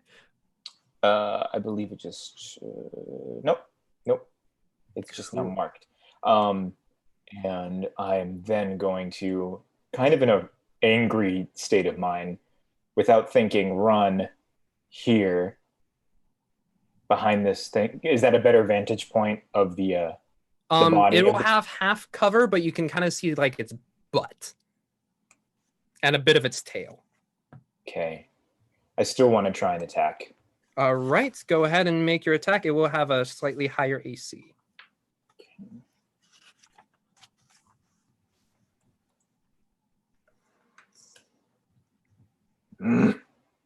Okay, 11. Unfortunately, with the way that it's positioned on this windmill, your arrow flies and it just hits one of the shingles, and you see it like tumble down, hit the ground below. Okay. And then, well, I've already taken a bonus action, but I do kind of want to hunker down behind it. So, you know what I mean? Like, so if I were to then just kind of pull back and lean against the structure so that it's less open to attack. Okay, excellent. Let's see, can I do something really quick? No. I'm just, let's see, that would be a quick, let's see, that's a 5x5. These rolls, can I just say how awful these rolls have been? Seriously. That's like this is ridiculous. So it would be a 5 by I'm reserving judgment still. that. It hasn't been. You don't want to last anger session. the Last session was just complete. Like, Garbage. how many ones can we roll in a row? Yeah, no, that's true. Okay. Darjean, I'm going to move you. Oh, wait, no, let me see. Just so that way we can have a bit of a difference here. This is you on the second floor. Yes. And let's see. Doing things by. Why am I on this? No, wait. I want that one. Yeah, sure. Is it Come on, going? that one. Cool. And to your left there is that ladder, if you can see that. That line. The line. Yes. Cool. Okay. And- Now, because I couldn't see it, I was like, "Where are you?" Oh, there you are. I got you. Right. And also, let me just quickly draw. This is the ladder below that goes down. Perfect. If you do make your way up, here is the third. Number 3. Okay, gotcha. Thank you. Cool. There. Okay, made that real quick. Well done. Well, Tim, go ahead. I'm gonna move out over here, and it's got how much cover? From that angle, you can see its head, and that's 3/4 cover. 3/4 cover. Oh god, is that a disadvantage or? +5 to AC, and dexterity saving throws against attacks that originate on the yes, and dexterity saving throws that originate on your side of things. Okay, well I'll take a shot for kicks, and then move behind cover. 12. All right. There's more. I have more bolts. I'll have you know. Yep. Well, actually, they're with Bessie. Hey, You fired- it doesn't know that. Okay. Don't You metagame. fire it off, and it hits the ceiling, just like. Ping! Yes. Next up, unless you have anything else you'd like to do. Oh no, getting behind that cover was really my primary goal. Okay. Excellent. No, I don't want full screen. I want. There we go. That way I can see everything. Good. Next up, Winley. Okay. Winley, she's stuck inside. She doesn't know what's going on. She's storming out with her crossbow, ready to oh wait, let me actually move myself. Ready to finally get to use her new crossbow. And then she's like, "Where is It's it?" on the roof. Why are you out here?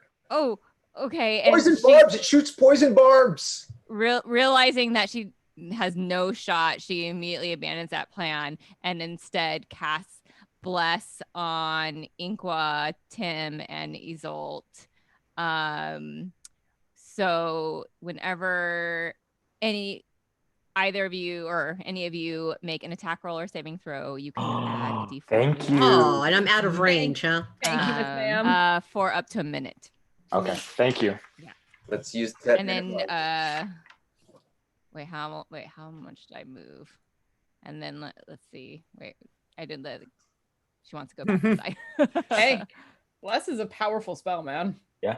Those D4s, man, they're very helpful. It's like, okay, bye guys. So you duck back inside. And this time she does slam the door shut. Ka-toom! Oh, that's the way that plan. Okay. It's unlocked still. That she locks the door. If I come around to this side, can I see the Manticore? Yes, it'll still have half cover due to height, but yes, you could see it from that vantage point. Okay. Oh no! Just get behind cover. I'm gonna try something. Which is a DM's favorite sentence. Yes. Yes, I like it when people try things. Yeah. You should actually be pretty familiar with this one, James. I'm going to cast Command. Oh, okay. And and tell it to grovel. Grovel. Okay, that is a wisdom save? Wisdom save and throw DC 14.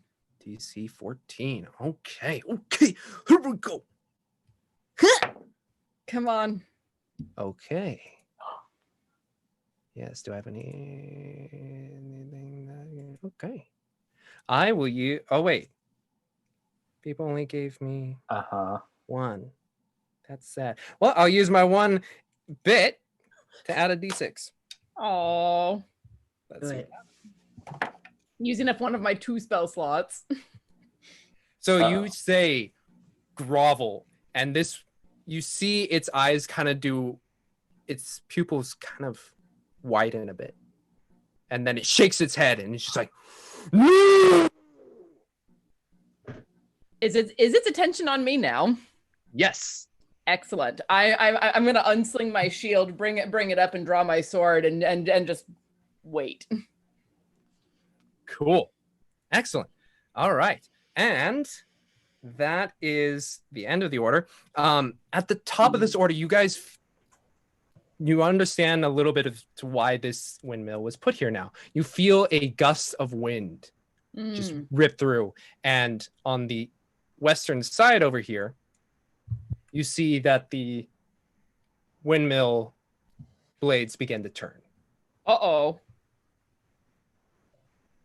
It's just turning at a pretty decent rate. Can you show how where are the pions or the actual spokes of the windmill here? Let's see. How can I draw that? Let's make them blue. That should show up. All right. So it's pretty wide. The blades themselves, they actually get pretty close to touching the ground. Okay. You could say it's maybe about 5 feet away. You could, yeah. But yeah, and, is it 3? Is it a standard windmill with a 1, 2, it's 3? 4. It's 4. Okay. Cool. Yeah. How sturdy do those things look?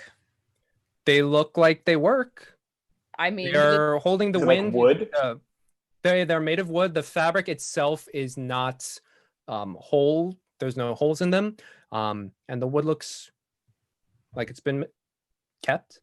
And on the inside, it's just is there grinding stone? Or yep, you see on the inside there that the grinding stone begins to turn, and that medicinal smell you smelled before from all the plants that are hanging about is starting to become fresh once more.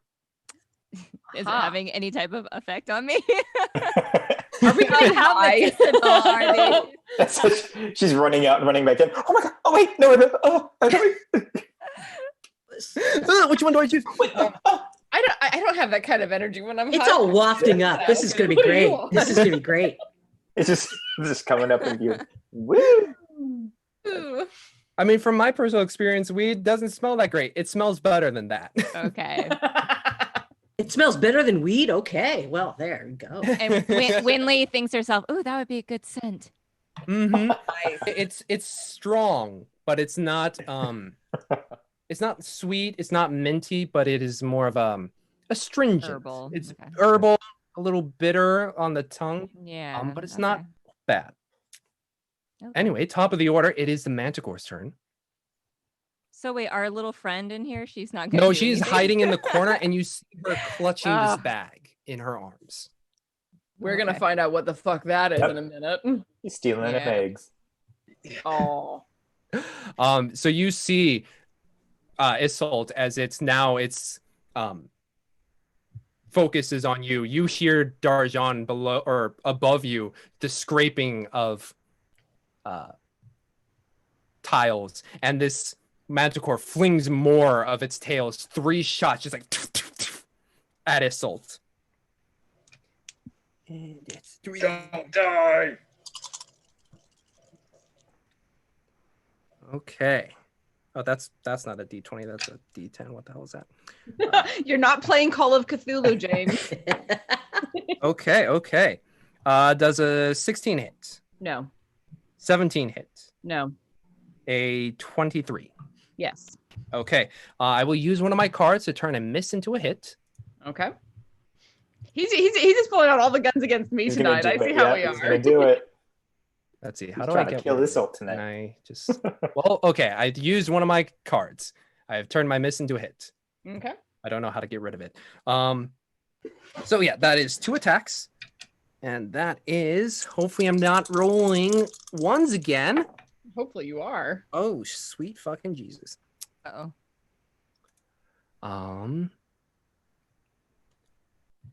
You take 21 points of damage. Oh.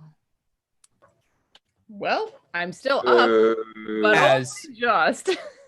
2 of these spikes just land. One grazing past his shield and going straight into the shoulder, the other one going straight into the stomach. I need you to roll me 2d20s Constitution saving throws, please. Okay. Nat fucking 20. Hell fucking yeah. Yay! Yay, get a The other card. one's the problem. You pull The it other out. one's and a you problem, lick but I'm going it. to You worry don't- about that in a moment. I still have blessed up, and that is a saving throw. Okay. Yeah. So 13 on that one. Okay, let's see. What is that? 1 card and... Do There we we go. want to? Do we think it's a 13 or a 14? You know what I just got? What? What? Fortuitous circumstance. No, okay, get rid of that shit. No, it's mine. I'm sorry, we don't do that here. What is it? What? Fortuitous circumstance is a break the game card. And that's why you're getting a second card. Here you go. Basically, anything that can go well for you will. It runs away. Oh, God. Oh, I gotcha. Okay. That is a 1d4 after making a skill or attack roll. Cool. Okay. Are you guys gonna add head anything into to the it, windmill or and just- decapitate Yeah, itself? exactly. You distract it, and it I would goes. take that. Do I remember right that someone rolled a 13 Yeah, as Inkla. defense against that thing Mhm. and Inkla rolled a didn't get 13. poisoned? It did not. Was I it did a not. Mm-hmm. 13? Mhm. Yeah, it was Yep. a 13. So So- You should be good. I should be the good. similar liquid pump into your veins, and you're like, and you just shrug it off. You still have 2 giant spikes sticking out of you, but you are A-okay. For a given value of A-OK, yes. I'm at 5 hit points. That's going to be the runs later. Woo. Next up, Darjean. Okay. So on this level, can I've blown a piece of the wall open. Can I see the Manticore? Not from that. All right. I'm going to climb up to the top. Okay. Go ahead. It is in this square here. And can I see it from where I climbed up to the top right here? You do not see any windows up top. The central point, you do see the pivoting mechanism as it is cranking away and turning the central pillar, but you are unable to see anything up there. You do see more and more of you see dried herbs up top. Okay, it's nothing much. Can I use a perception to figure out where this is so I could I will let you with your passive perception. You were able to, as you're like, where is this thing? And you run up, you heard it shift a bit, but it is still, you are able to ascertain where it is generally. Okay. Since I can't hurt it, I'm going to make it so it can't hurt them as much. I have something called Bane. Okay. Do you need sight for that? I have to see it. Darn it. Okay. Mm-hmm. That one I have to see. It's not like the other ones where I don't need to see it. Yeah, Bless is the same way. It's up to 3 creatures you can see within range. Oh, bummer. Well, the other thing I can do is, I can do a minor illusion. I can create a sound or an image of an object within the range. I'm going to create the sound of that Manticore scream that we heard earlier. I'm going to recreate that. Okay. Do you have to see, or where are you positioning it? And do you have to see where you're positioning it? It just says create a sound or an image of an object within range. Okay. And if I create a sound, it can be from a whisper to a scream. The range area is like 30 feet. Okay. And the sound continues unabated through the duration, which is a minute. Okay. We're all about to go deaf. What is going on? Well, especially because the people outside have no idea. Yeah. Right. There's another one in there? There's 2? Fuck. Yep, go. You make the sound. Wonderful. Yes. Yeah. Yes. Okay. Okay, you can either put it in where you are, or there is because of the turning mechanism up top, there is enough room there where you could see maybe somewhere out a bit. What side? Can I see the tree line? The tree line is to the east, but to the west it's open. Okay. Because I was going to try to put it like it was coming out of the trees or something. I'll have it above. Above. Okay. So you're able to looking through the small little part, and the mechanism is still turning. You have to kind of squeeze your way in a bit, and you're able to just with your eyes see just a bit of the sky. Cool. And that's where it's going to go, because something's going to threaten it. All right. It goes straight up, and it's just like, and let's see. Let's make. Okay. So that scream happens. We'll see what the Manticore does when it gets to its turn. But next up is Inkwa. Tim, you're on deck. Do we hear this? Oh yeah, everybody. Well, I didn't know if it had happened yet or not. So okay. So, well, first when I saw Isol run this way when she ran, I don't know how to do the arrow, but when she left her space to come to her spot, and then I'm assuming. Did you make a noise when it hit you? Oh yeah, no, you lose 4/5 of your health. There's no way you're keeping a noise back. So when I see her run that way and then hear her scream in agony, I think I'm gonna instinctually. How high is this building right here? It's about 30 feet high. Okay. Is there a way to get up on it from where I am? From where you are, you could. Is it scalable, I suppose, is what you could scale it. Pending dice. Right. Yeah, okay, and those have been so friendly today. Okay, instead I'll just run to try and see if I can see Isolde here, like right outside of the where the windmill is. And since I don't think I can see with each passing flap and the 6 seconds, you see it starting to pick up some speed. You can see just through it, and you just see Isolde standing stalwart, shield at the ready, but with 2 spines in her shoulder and in her stomach. How much was that? 1, 2, 3, 4, 5, 6 balls. Okay. And I'm assuming now, since I'm on the other side, if I try and attack it, it'll be at disadvantage because of the right. It will be harder. I would not say it's a disadvantage. Okay, I'm gonna try that. So then, when I see her, I will. If I can see the Manticore, You can see a bit of its right flank. okay, I'm gonna aim for that right flank, and we are going to attack it. Get it? Okay, wait, but I've been blessed. Yes. I don't think it's gonna make any difference, but Do I'm it gonna anyway. do it. Of course.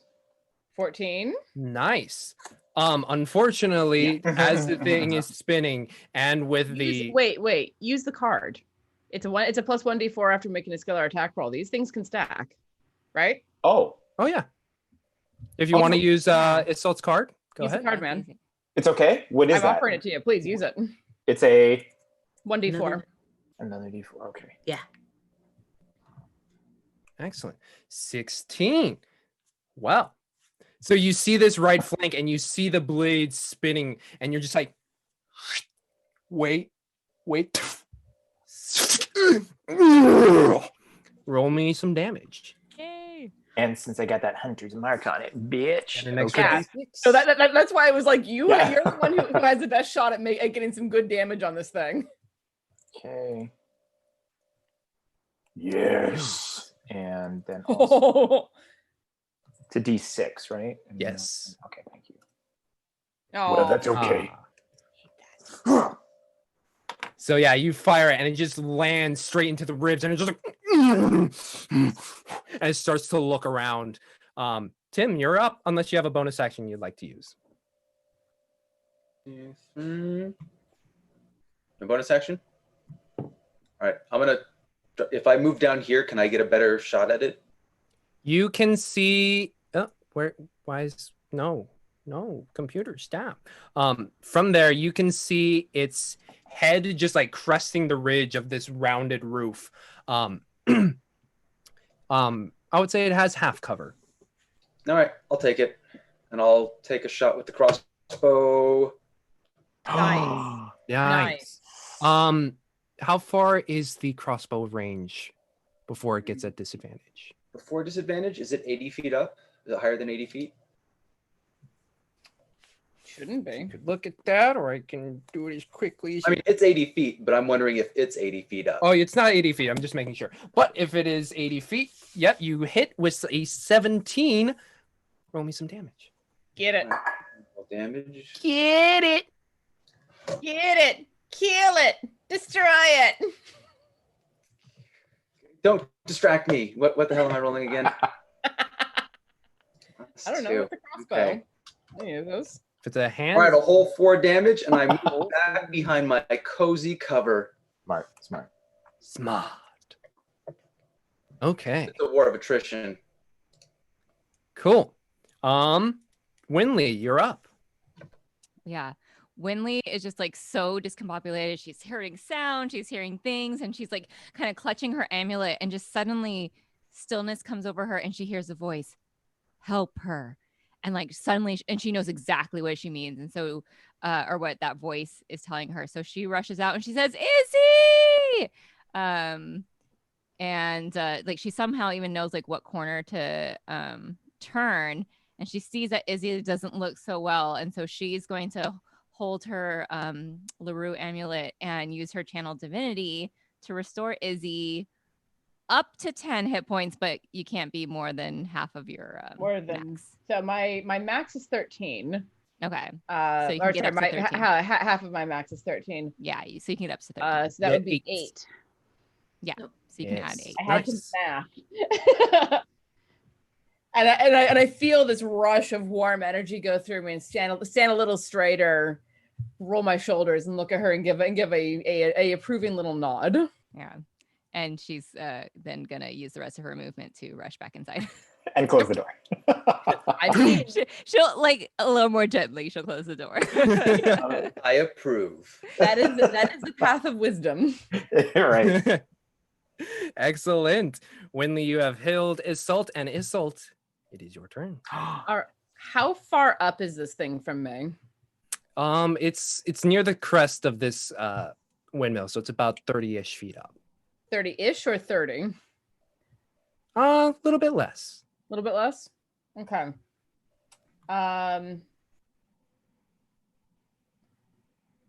I would like to throw a javelin at it, but I'm not sure how to go about getting the javelin while I'm holding the longsword. You could drop the longsword. No, you put the sword in the ground. Certainly you put the sword in the ground, you can pull it back up. Everyone. Have you used a longsword? What? Oh. Yeah. Okay. I will drop down to a knee, set the longsword down, come up, draw in a javelin, and hurl it at the Manticore. Okay, go ahead.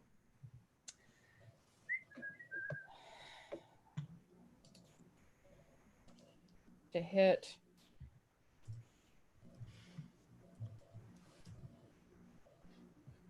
All right, 26. You see this head and its shoulders and its wings staring above you. You hurl this javelin. Roll me some damage. Yes, I will. 1d6. Yes, plus 4. Max damage. Yes! 10 points of damage on this thing. Excellent. Nice. You hurl it and it gets straight into its shoulder and it's like and I'll look back up at it and just snarl and something horribly insulting and draconic at the top of my voice. Wow. And I'll hear it across the way and go, oh. Oh my. Oh my. Well, at least she's better. You did what to your parents? Yeah, exactly. Like, oh, never heard this side of. Actually, and at this point, I had no idea that you spoke Draconic as well. So, oh, And that's my. So if I don't use any movement or the bonus action, can I pick up the longsword again? Oh yeah. Cool. I will use the rest of my turn to pick up my longsword and go back to a ready stance. Okay. And ready as you are, because it is the Manticore's turn. So with Darjean, your scream coming out of it, the windmill, you hear, while as the rest of them see, the Manticore just like look about, have a bit of a smile, and then notice no one's coming, and then just and let's see, how much movement does it have? It has 50, 30. It wasted some of its time doing that, but what it's going to do is just going to hurl itself now at Isolt below. Okay.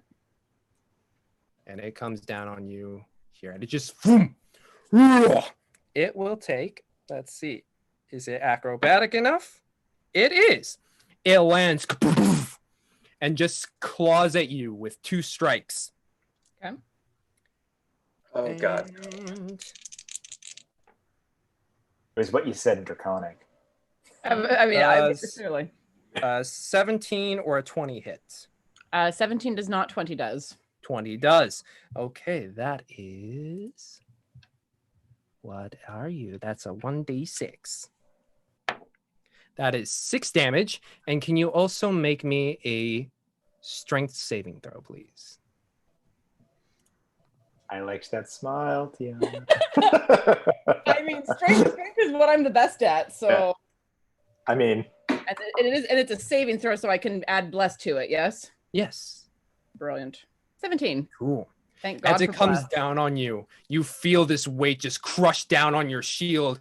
One of the claws is able to get low and it's trying to push you down, but you're able to find your stance as it tries to come down and bite on you next. Does a 12 hit? No, sir. And it's just gnashing on the lip of your shield, just going. And I'm just holding steady, like bracing all of my weight against the shield and like looking up into its almost, because Manticores have kind of a human face, so almost human eyes. This one's different. Is it? Great. It's a bit lupine, but the teeth are on the outer parts of its face as opposed onto the inner part of the lip, and you just see it gnashing on your shield, the sunken yellow eyes burning straight into yours. And I just stare straight back into its eyes, no sign of fear, just holding it. Can I ask a random question? What's Mimi doing during all of this? I was gonna. No, I really am curious. I was gonna take care of that on my turn. Oh, okay. I was gonna say, I'm like, what's Mimi doing? Okay, I'll let is Tim it continue. strapped left to right or right to left for you, Isolde? It would be right to left. So because I'm on the opposite side of where I would draw my. Yeah. Oh no, that's not right. It would be left to right because I would draw my sword from the other side. Yeah. Excellent. Okay, so that ends the Manticore's turn. Darjean, you just heard this. You heard it like shuffling about, and then you heard it leap off. Darn. And there's no windows. I can kind of see out of the thing, but I can't see it. I'm gonna go back down. It's not on the building anymore, so I'm running back down. So you come running back down. You can make it to this ladder here, the top of it. That's the one that goes down to the next level, Yes. correct? Okay. So you are there. I know those ladders. Yeah, Actually, I'm if you sliding. want to I'm slide sliding. down those ladders, make me an acrobatics. Yes. With style. That's how you get splinters. She has. Don't jinx it. They have gloves. Oh yeah. Oh. Really? I'll add a D6. I'll add a D6 to that. So many splinters. Oh yeah. Let's add a D6 to that. Sure. We're gonna need those D6s Maybe. in the immediate future. I'm the one with the Manticore on top of me, man. Yeah, that's what we need D6s for. Oh no. Well. So you're like, oh, I'm gonna slide down. You grab on, you slide, and you land on your feet, but it comes so unexpectedly. You kind of just buckle and you land on your butt. Your hands slightly burn, and then you stand up, wiping them off. You're able to reach as far as you normally would have. Oh. Sorry. Come on. Take you one okay, damage of burn. Take 1 friction damage. Take another 2 for pride. Because my temp points are gone now, right? Oh yeah. Oh. Oh right. Oh man, You we don't have never any inspired time. We Fire, didn't you do guys. our No. affirmations today. I didn't do my Oh, affirmation. that's so. This is Oh, what my happens. heart. Oh, I time, thought one about time. last week. I thought about the fact that I needed to start. Carabin has distracted me. Sorry, guys. That's okay. And go, hey everyone, I'm gonna do my daily affirmation. So Winley thinks to herself, "Oh, I forgot to give my daily affirmation." That's why I'm on my butt. Yo, when you guys start off a game session Oh, with the man. affirmations, you guys do pretty well. Yeah, it's true. Funny how Considering that that worked. Nomengard took like 3 sessions for one day.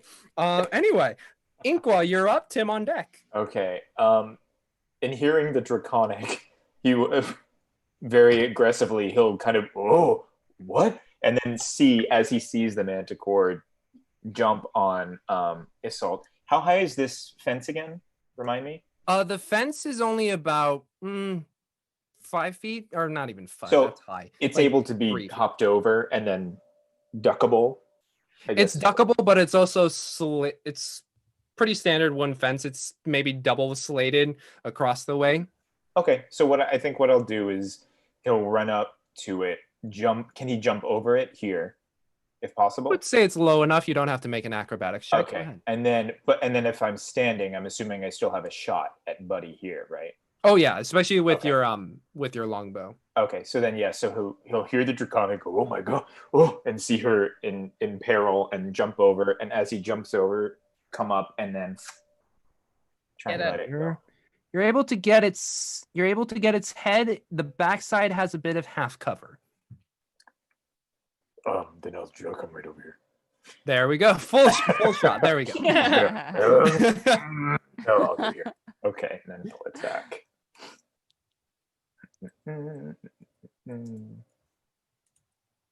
And then is it still within the minute? Oh yeah. Each round is only 6 Okay. seconds. I think we've. Thank you. 3 rounds. Well, that was crap. Okay. That was crap. We can add a D6 to that. I was gonna say can't, but is that okay? Yeah, of course. Yeah, That's what that's it's here okay. for, mate. Okay. Oh, okay. All There. right. There you go. 18. Yes. Your arrow launches and it finds its target true. Roll me some damage. Yes. Get it. That's what we need those D6s for. 9 again. 9. Nice. Okay. And I want to aim for his face to try and get it at least look away from its locked-in target with the soul. As you fire your arrow, you're able to clip near the nose, and it just and it looks over at you, and those beady yellow eyes just staring straight at you. Then I'll duck. That's what I'll do for my final moment. Is duck underneath the Slowly. like Wilson from Home Improvement, old school. Go underneath.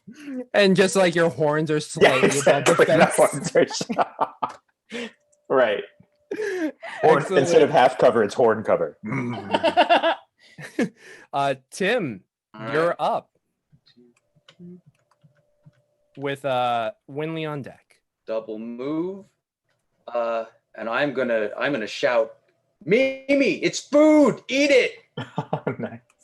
And I'm gonna use an action surge to Nice. take a swing.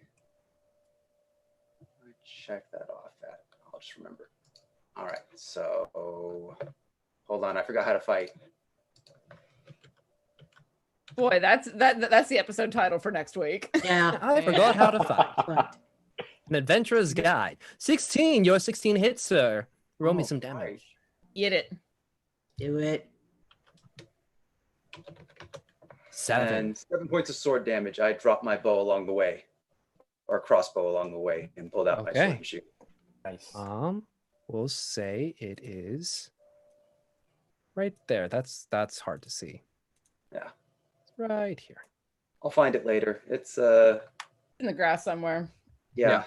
You leap over that rubble, just like kind of sliding about, and then you rush over, take a swing at it, cutting through its ribs area, just like, and its eyes are starting to dart. Like it was on-ish salt shield. It got snipped on the nose. It looks over, and then it gets hit on the side. Its attention is trying to find places to Nice.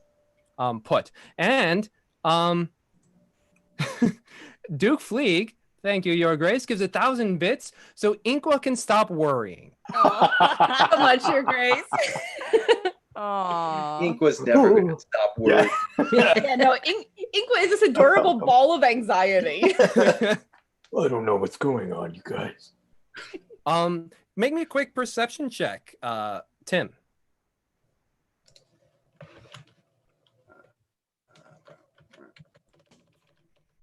I think that's 13. 13. When you shout out to Mimi and you look a bit down, you see the bag shuddering. And Isol, you feel that just like a shaking motion on your right hip. No, it's good. We softened it up for you. I'll like glance down for a second, but I am so focused on keeping the Manticore at bay. I'm just like, whatever. Tender and delicious. Next up, Winley.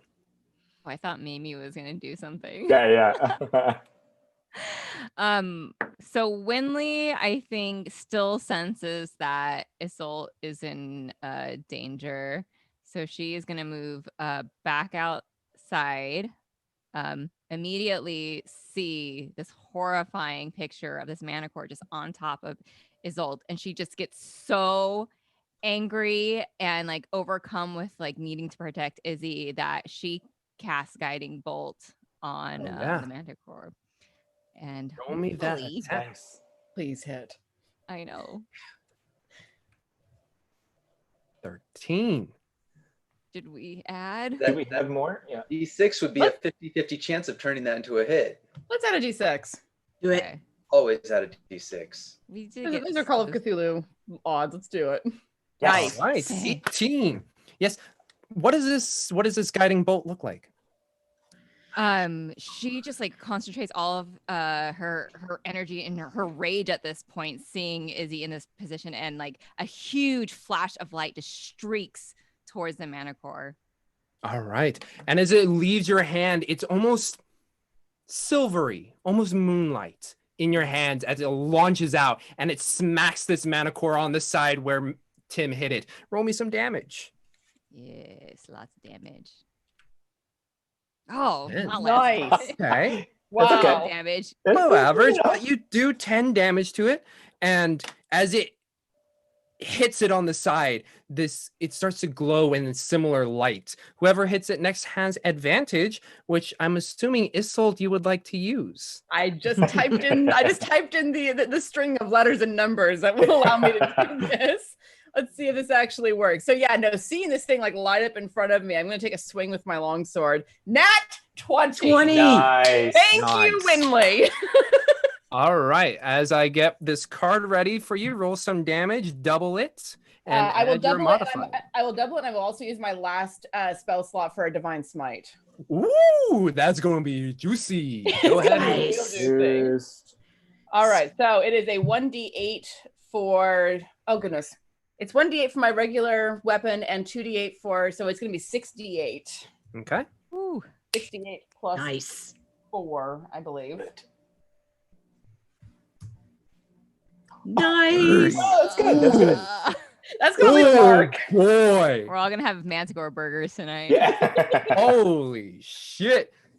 With this Just glowing just light. like empowered by LaRue and inspired by Winley, and just it's like taking a swing out of this thing. Yes. And as what smite was it? It was a divine smite. Divine smite. Usually when you use your divine smite, it's kind of a golden light. This time, sensing a similar energy that is around it, it glows in this silvery gossamer light, and it extends your sword like a good 1.5 feet, and you just cleave right through on this thing that is right on your shield, down the left shoulder. It's just spilling out blood, and it's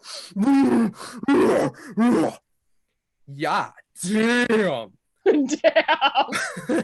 Oh, it did. It did. Damn. It is so close. It is so very close, and I'm going to just because I want to get it off of me a little bit. I'm going to use my Shield Master Shove and take my bonus action to just bash it with my shield to try and drive it back a step. Okay. Because it's already against the wall, let's see if you can press it. We'll do a strength to strength. Oh boy.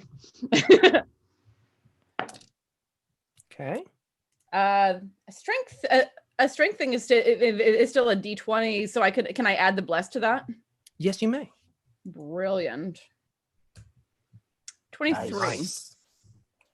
So you, with the confusion of this just blood pouring out and this blinding silvery light, you are able to get your shield up and under and shove it, and it is now like pressed against the wall. You have about 5 feet if you would like to move away. I would like to take a step back just to give myself a little bit of room. Okay. And just like reset. Still bleeding, still in a lot of pain, but just like reset and just like, come on. Nice. Whoa. That's a lot of damage. In a single round. What the Ooh, at level 2, boy, oh. right? That was nice. Oh. Stack, stack, mess with stack, Izzy. stack. Wow. And also I got a 1d10 after making a scalar attack roll. So you guys just be aware that I have that. Thank you. Nice. Wow. Okay. And that's my turn. I'm done. I did all the cool shit I can do this round. That was some cool shit. And now it's the Manticore's turn. It's the left arm hanging by just like a few tendons as well as the bone, and it's just looking around, and it's starting to like the eyes of fear, just for deeply sunken eyes, it just gets wide, and seeing what did the most damage to it, it's going to fire its 3 spikes at you, Isolde. All right.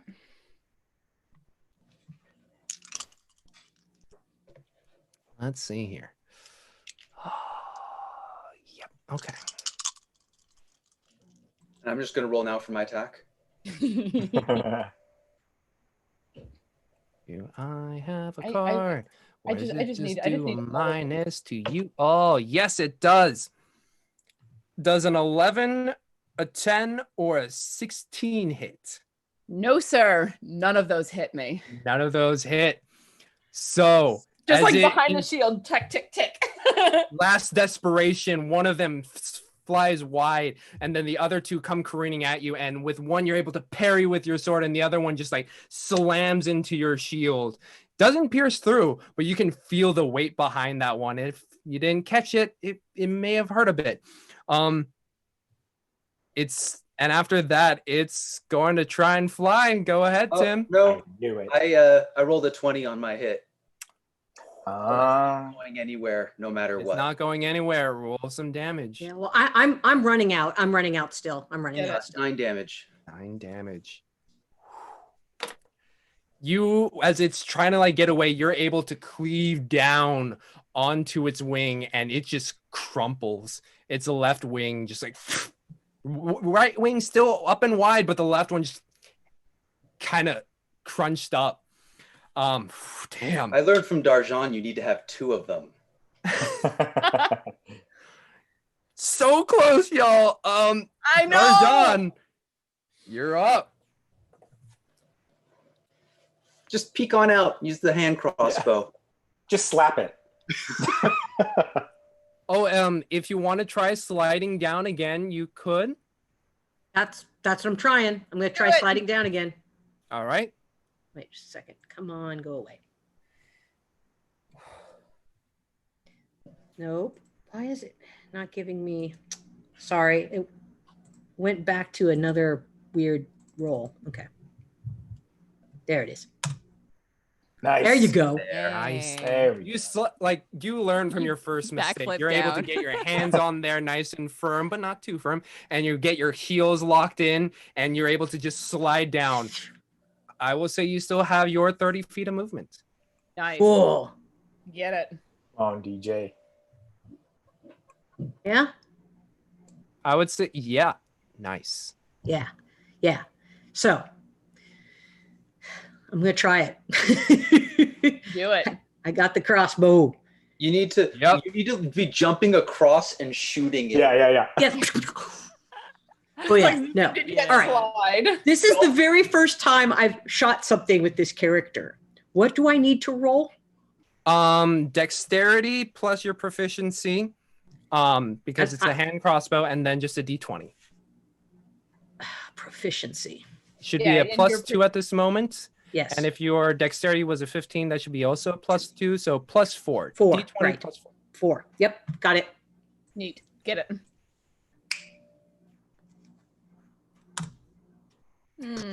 Oh, it wasn't a 1. Thank Wait, you. you do have the D10 Oh, want to add if we want to use it.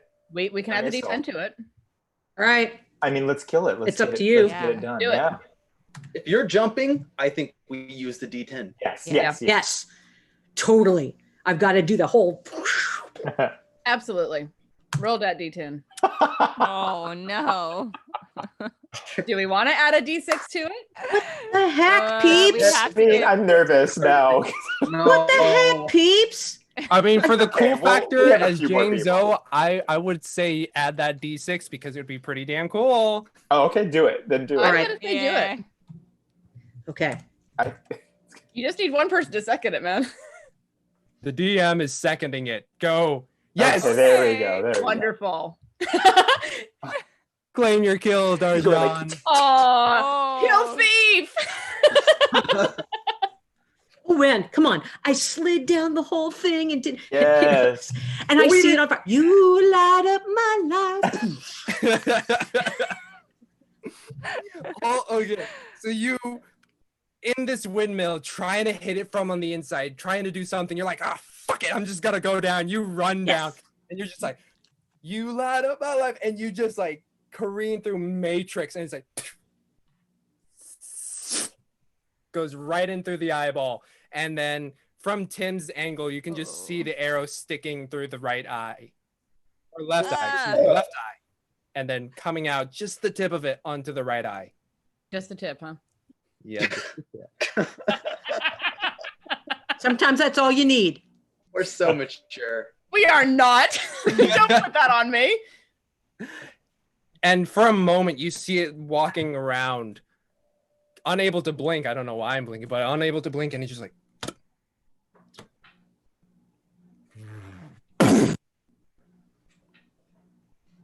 Manticore is dead. And when that happens, when I realize that it's actually dead, I'm gonna just like drop to a knee and then catch my breath, like drop it, setting the sword down and beginning to pull the spines out of myself. They are a good 2 inches in at their widest point. Yeah. Some of them ranging from 1.5 feet to 2 feet long. Yeah. So I like hold my shield out to the side and just like yank on these things. I'm like, okay, that's not pleasant. Mm-hmm. But yeah, that is it. Well, what would you guys like to do? Ink was gonna hop over the fence and seeing this, and then start just running over. And as he'll be running Finley's towards gonna run Assault. to Izzy too. Yeah, and make sure that she's okay. But when he sees her yank out one of the things, he'll kind of start going a little less fast. Be like, oh, just to make you like kind of queasy. But he'll end up here. Now, did I hear Tim yell Mimi at some point? That's what I thought too. And Is Mimi still vibrating at my hip? yep, still vibrating. Izzy, are you okay? No, but I'm alive. Yeah, you guys are around Izzy. I'm looking at the Manticore, just like, wow, my mind is just, I'm like, I am so epic. I am so epic. Yeah, and I gotta write a song about this one. I have the Manticore. It's the thrill of the fight. Yes, that's it. Tim. Oh, that's why you keep him around. Yeah, and you see that it's, despite the voracious nature that it came at you at, in death, it's a pretty majestic creature. It's got massive wings. It's got the antlers. Yeah. But it lies before you dead. I'm gonna use my lay on hands to give myself 10 hit points because ow. Mm-hmm. So yeah, I'm just like kneeling there, shield like leaning on the shield with the sword at the side. Once the spines are out, just put a hand over the worst of it, and my hand just like glows that golden color as my shoulder heals up. Nice. Yeah. Ugh. And the vibrating by your leg just kind of stops. It slows down, but then you see a couple eyes stare up and the flap just kind of open up a bit. You see this on your side, Winley, just like, hey, friend, you okay? Do I hear that? Me? Oh, yeah, everybody who's around there can hear it. Mimi? Yes.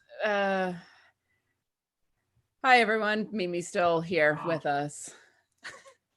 Winley's gonna just take one. I'm coming over. And I'll actually like look down at Mimi and give it a very tired smile and say, I'm all right, friend. So Mimi doesn't have to hide anymore? Yes, I need you to because yes, there's at least one member of our party who doesn't know that you're here, and I would prefer her not to know. Please. Can Mimi stretch just a bit? I'll look around and make sure that Nyx isn't within view. Oh, Nyx I'll go back you in. guys left Nyx a good... I'll go back in. Oh, no, she's not inside. That's right. Yeah, no, Nyx is a good half mile behind. Someone else inside. There Yeah. is someone else inside. Yeah, go ahead. I was going to go check on that person inside because I saw them when I down. Yeah. Yeah, so you can go ahead and stretch a bit. So Mimi does stretch out a bit. I mean, Mimi could technically eat the Manticore at this point, right? Yeah, it's like Some of it. Mimi, if you're hungry, there's We need some food too. Mimi gets to eat food. that food right there that we just killed for you. Cool. And then you just see Mimi shuffle over. Wait, no. Go away. Mimi has an icon. I'm obsessed.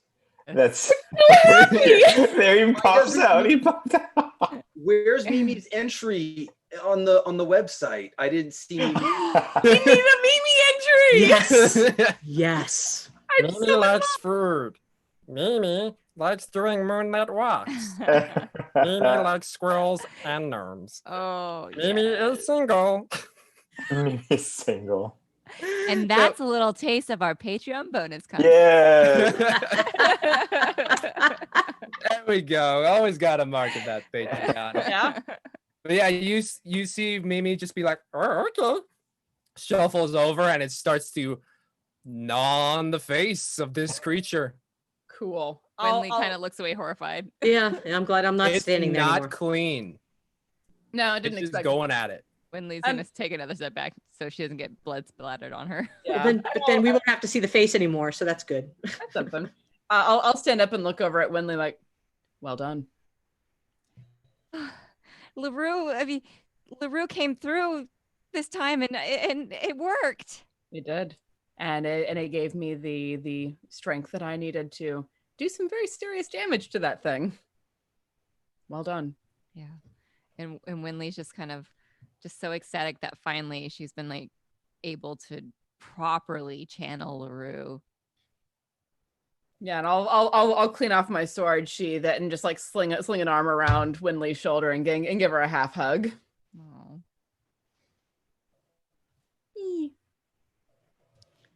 Excuse Ink me. was just Tim and staring at Darjean. me eating. Oh, go ahead, Ink. Yeah. Sorry. Oh no, Ink was just staring at me eating, kind of. Oh, this is good. Remembering how cute he thought he was back in Nomengard, is now seeing this and kind of reevaluating. In his mind. And then Reevaluating is Tim out here? Because he will look up at Tim if Tim. No, oh no, no. Tim's No, not. Tim. Nope. Tim's going to have a talk. I think Darjean is joining him. Joining. Okay. Yep. Yeah, so Yep. Ink yep. was just 'Cause I'm staring at Did Mimi. you see that, Tim? Did you see that, Tim? That was epic. Bad cop, bad cop. So you see there in the corner, you see in the corner next to a couple tables, she moved out some of them and like kept herself in the corner, still clutching the bag. And you see, for the first time for you, Tim, just all the herbs along the walls, and it hits you. It's a lot of different smells, not bad, but it's a lot of different ones coming in and hitting your nose. That Inkwood could use these. And the centerpiece is still turning and grinding up, and yeah, you just see her holding the bag in the corner. It's like, oh, I can't hear it anymore. What did we just risk our lives over? Wait a second. I recognize you two. And you guys are able to make the connection. This was the person who at the Phandalin High Harvest Tide Festival gave the Shanti blessing. It is Adabra Gwyn, and she, with her chestnut brown hair, as well as dark brown eyes, just looking at you, is like, hi. Oh, wow. I wasn't, hello. Hi. You didn't answer my question. Yeah, what brings you out here? Oh, well, I live here. I don't actually live in town. That is not necessarily for me. Live here in this windmill? Yes. Did you not see the living quarters on the second floor? And you, sorry, this was my bad, but you saw as you were running through. Yeah. The second floor was more of a living quarters. I did hear a bit of a crack. Was that the Manticore trying to get in? Uh-oh. Yes. Oh, make me a deception check.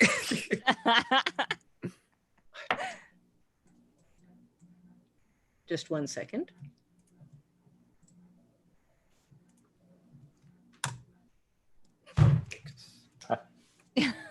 Well, she rolled the natural 20, so just like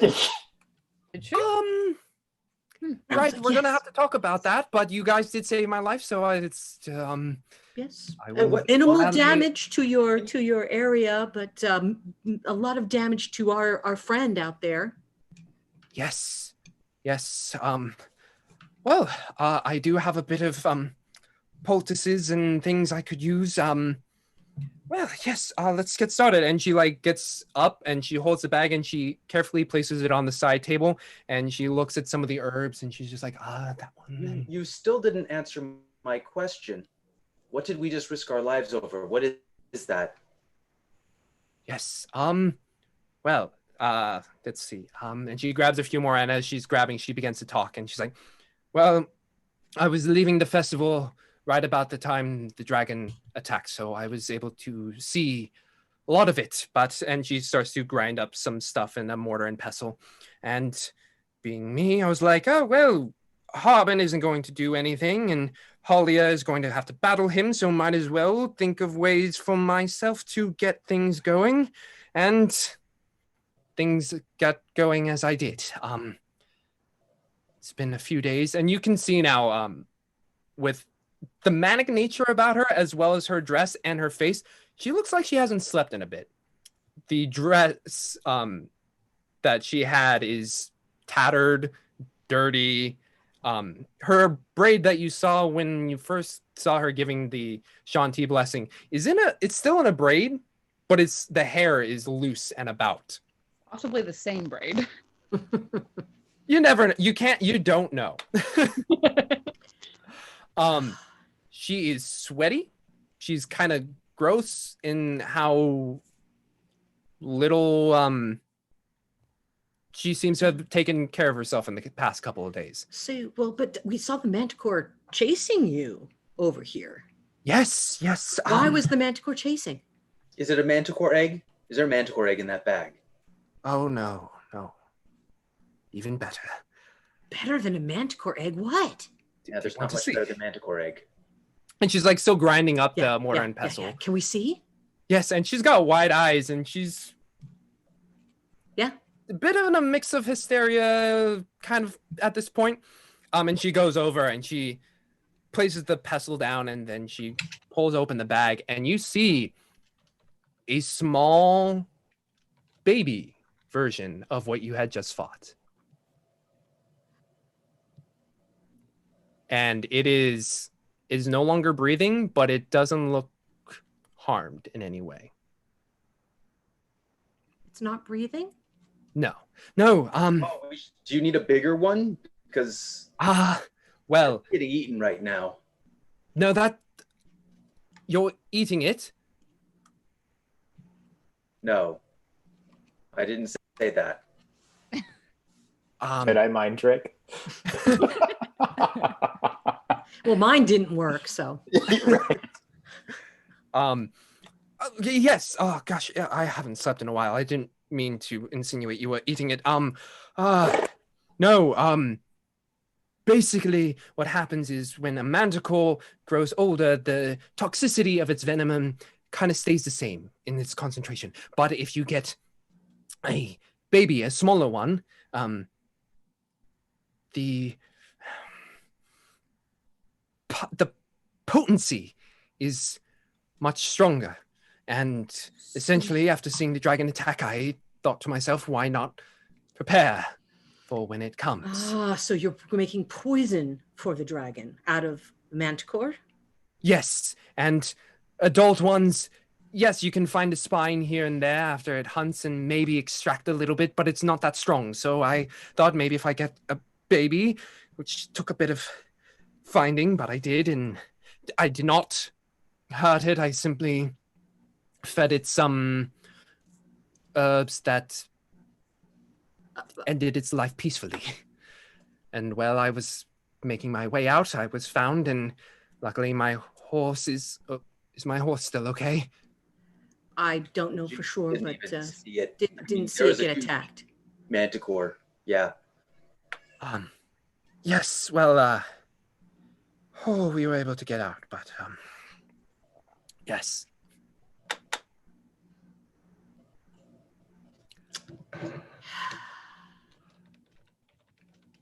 So you grabbed a baby manticore from them so you could use it to poison the dragon.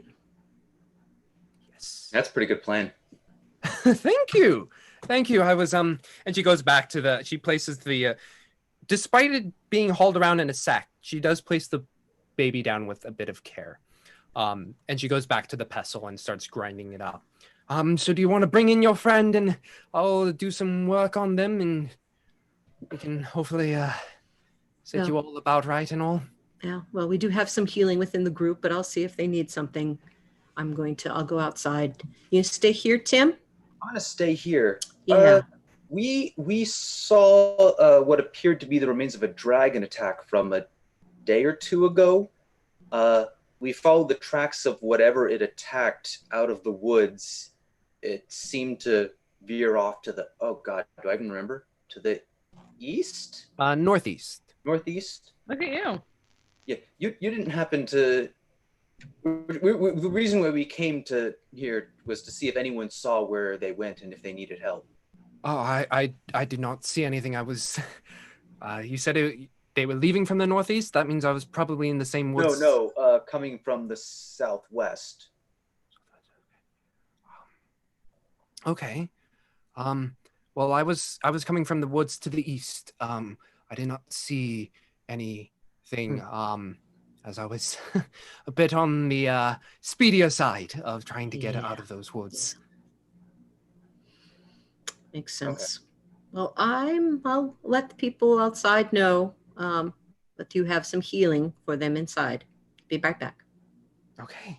Yes. And she goes back to grinding up things. She grabs a bit of flowers and things and cracks them up. You go outside, DJ, and you see the three there. How long were they talking? And Mimi eating the Manticore. Yeah. Yeah, and they were talking for the time that it took to talk. Oh, okay. I feel like Inkwell will have taken out a dagger and started cleaning, because he will want some of the Manticore meat, but he'll be on the other side of where Mimi's gorging, and he'll start cleaning and taking off haunches of the Manticore. Yeah. Easy enough. It's dead. There are some spots you kind of have to get around because of all the damage. You have to get around like a couple of your arrows, a bolt. But you're able to get a few good chunks off of it. Okay. This will make some good food for us later. And he'll just be... So while he's doing that, and I'll get the bolts. I'll save the bolts for whoever's respective they were supposed to go to. Yeah, and I'll take the time to collect my javelins and clean them off and put them where they belong. Just like reassessing what's going on around us before dealing with whatever's in the windmill. So when I come back out, I saw, and he's doing his thing with the Manticore, but I'm going to tell Winley and Isolde, since they are also healers, is that, yes, we did talk to the person inside. She was the one who did the blessing during the festival. Oh. So she, and the windmill here is filled with lots of herbs. We did talk about being in this fight, and they said if anybody's hurt, that they have some herbs that she'd be able to give to you. But we did find out why the Manticore came. Let's hear it. She took one of their babies. What? Because to fight a dragon, you could use poison. Baby Manticore, she says, have a higher amount of poison for their size, higher strength of poison. So she wants to use that to make some poison to fight with the dragon with. She's very into poultices and herbs, and it smells wonderful in there, by the way. I'm sure it does. She wanted to, she's making up some poultices right now if you needed anything else, Isolde. Is the baby okay? Can she take the poison out without hurting it? The baby does not appear to be alive at all. She said she took it and gave it something that put it to forever rest, calmly, nicely. She didn't go into any specifics. Killed the baby? To get the poison to fight the dragon. In hearing she killed the baby, Inkwell will perk up and kind of start walking over towards the conversation. Yeah. So that's why the Manticore was here. Just killed a mom? I can't tell if it's mom or dad. We're from here. Winley is like a little upset, so she's gonna start pacing. Yeah. Kind of. It was upsetting, but I understand wanting to keep your village and not have a dragon come and take all your people. So There's a dead Manticore baby in there. yes. So you don't want to go in there. He looks at his pile of meat and feels a little remorseful. Well, but we did what we had to do to survive. So, and that was a really cool shot. But we had to do what we needed to do to survive.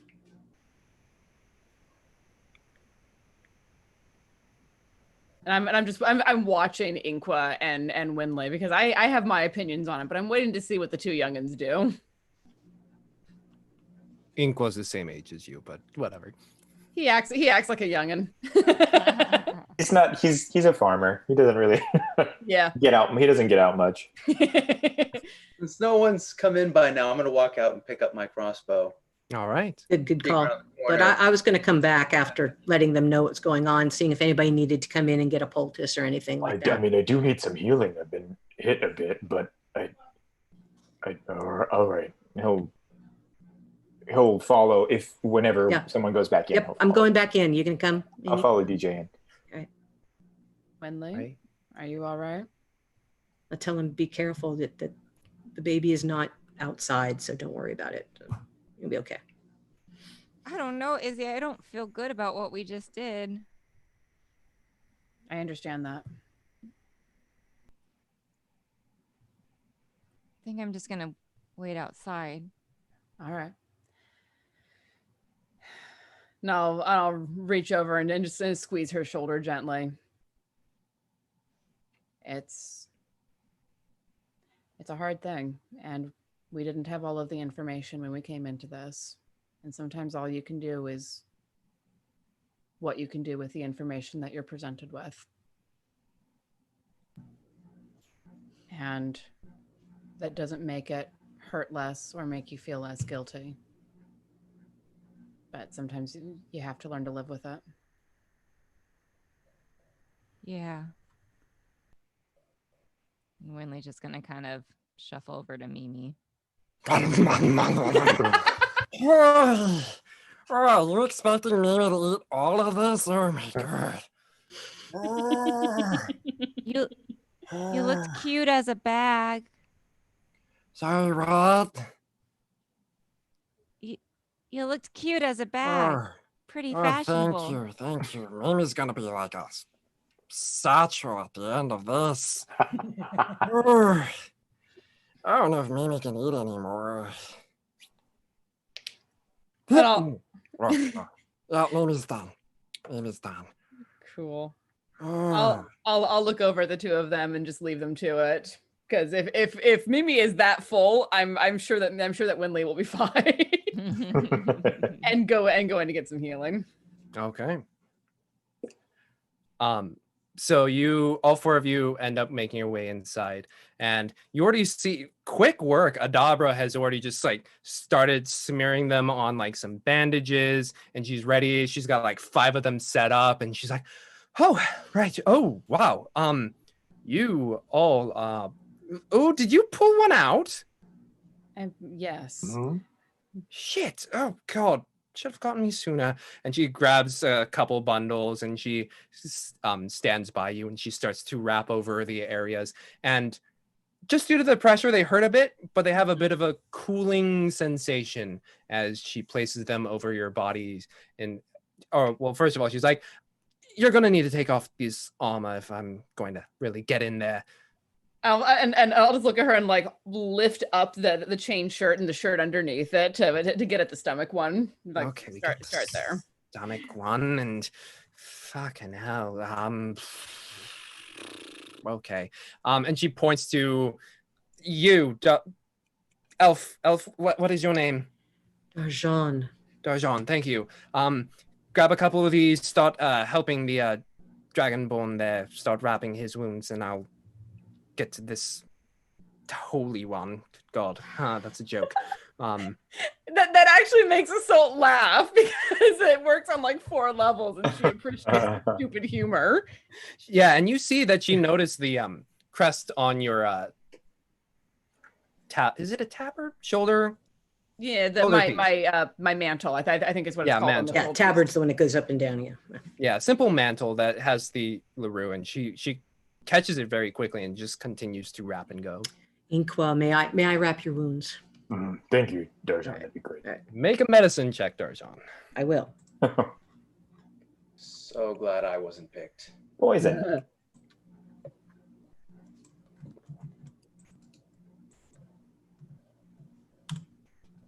Nice. Hey.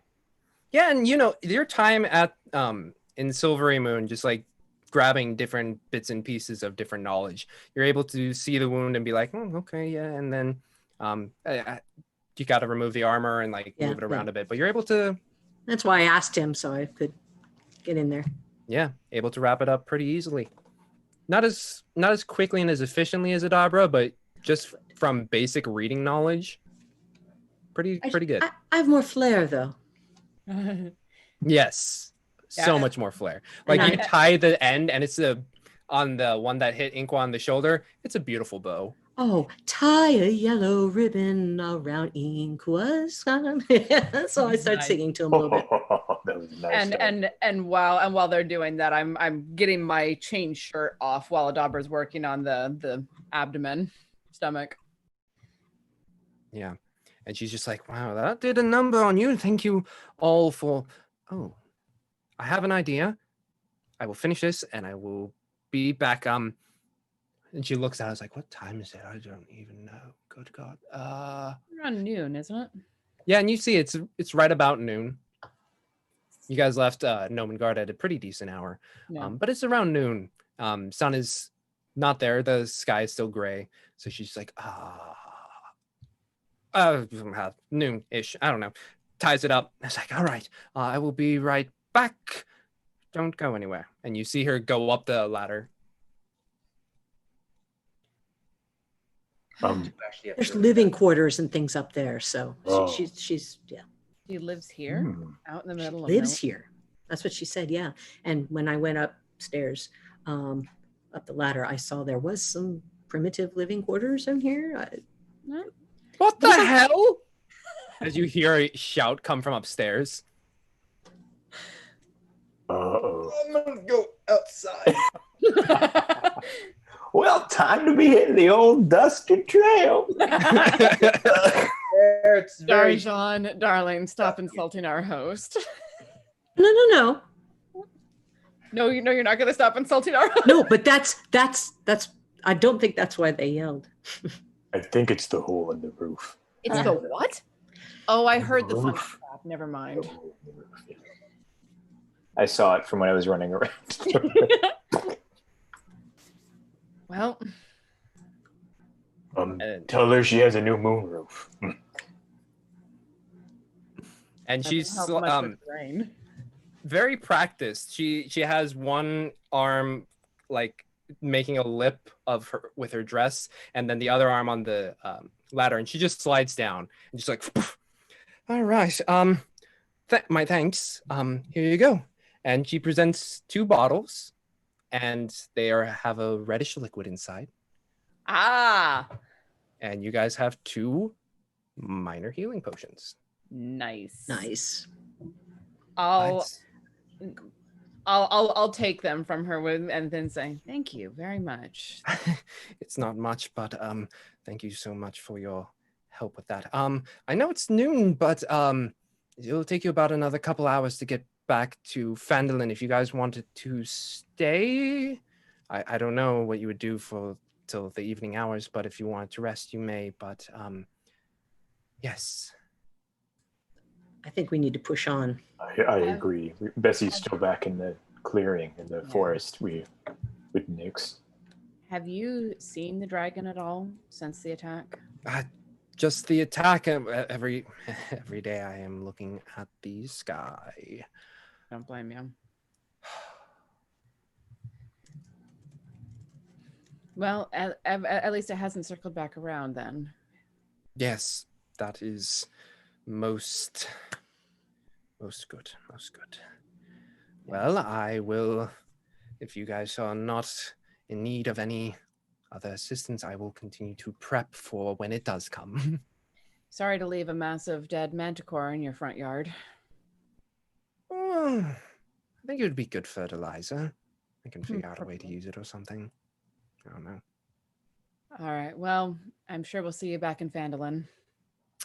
Well, hopefully soon. That means I have cracked the usable poison aspect. Well, there's some more spines that are on the dead one, if that helps. Ooh, that would be good for research. I will take a look at those. Thank you. Cheers. And what? I was gonna go out and start picking up the spines.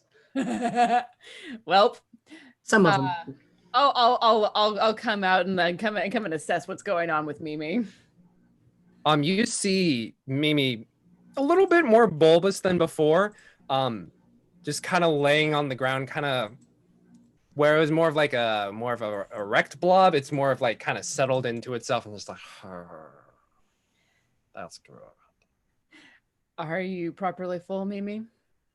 Mimi could not eat for at least another hour. Wonderful.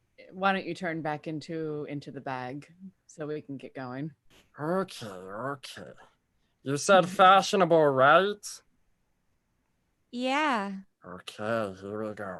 And you see two pseudopods just kind of like spring out and just like kind of rub themselves together and just like, the bag is slightly larger than before, but it's where it was plain before now has kind of like a purple trim, with a little bit of orange accents, and the buckle is a nice tan yellowish color.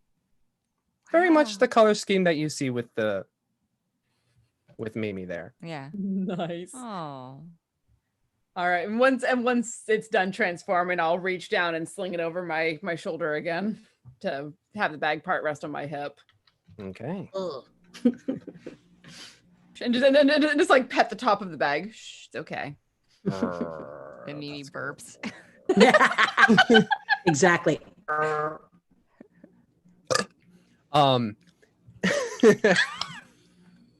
Sorry, viewers. I had to be discussing for like half a second. Far more apology to listeners who didn't see that one coming. Yes. Tim, you said you wanted to collect some spines? Mm-hmm. Make me a survival check. See how well you can cleanly get them out. I was gonna first look at the ones that were expelled that don't have Assault or Inquis blood on them. Okay, yeah, you did see. Let's see. There was one, two, Like 9. there is 4 of them. That Nice. Oh, nice. There was 4 of them that missed, and then the other 5 found different parts of being hit. Wow. Oh, with that roll, you see the 5 of them that missed expelled whatever was inside. The 4 that are, you find 2 of them still have a bit of the liquid inside, and when you look at the tail, there's still 11 of them there. Yeah, I'll see if I can get. Well, the survival roll was that was a survival roll. Yeah. Yeah, for taking them out. Oh, for taking them out, it would be medicine. Oh. Okay, so it's 2, and then I think I'm just as good at medicine, but I'm not going to roll that well. There What? it is. I can't explain it. Damn. I hacked it. As Dang, you that's start to, sorry. No. As you start to cut through, you realize it's not necessarily the spines that hold the poison. It is the bulbous tail end that holds the spikes within. So as you are able to pull them out, you see that they are a bit hollow on both ends, and that usually liquid just would fill the spike and then be shot out. I have to take the sack out, is what you're saying. Yes. Just cut off the whole damn tail. Okay. The tail is about the end of the tail is about the size of your head, with the spikes, or excuse me, it's much larger than that. Maybe about the size of your torso because of the spines being about 1.5 to 2 feet long. Okay, so with that roll, what does Tim do? I guess. What is your goal for doing this? I don't know. I mean, I think I could almost, if the thorns are still on, could I just use that to kind of like milk it into a jar or something? Yes. Just get some of the poison, dude. Yeah, but I need something to put it in, and it's not going to be my. It's not going to be my water skin. That's not. Hey James, I mean, since I know Hunter's Mark technically it's dead, but I know that we still get. I think don't we get rolls with advantage on wisdom on the beast itself? Yes. So I feel like when I see Tim start to poke around and start chopping up little bits and like stuff, I'll go up to him, but Tim, what are you doing? What are you looking for? Oh, I was going to get the poison, but it looks like I really needed something to put them in.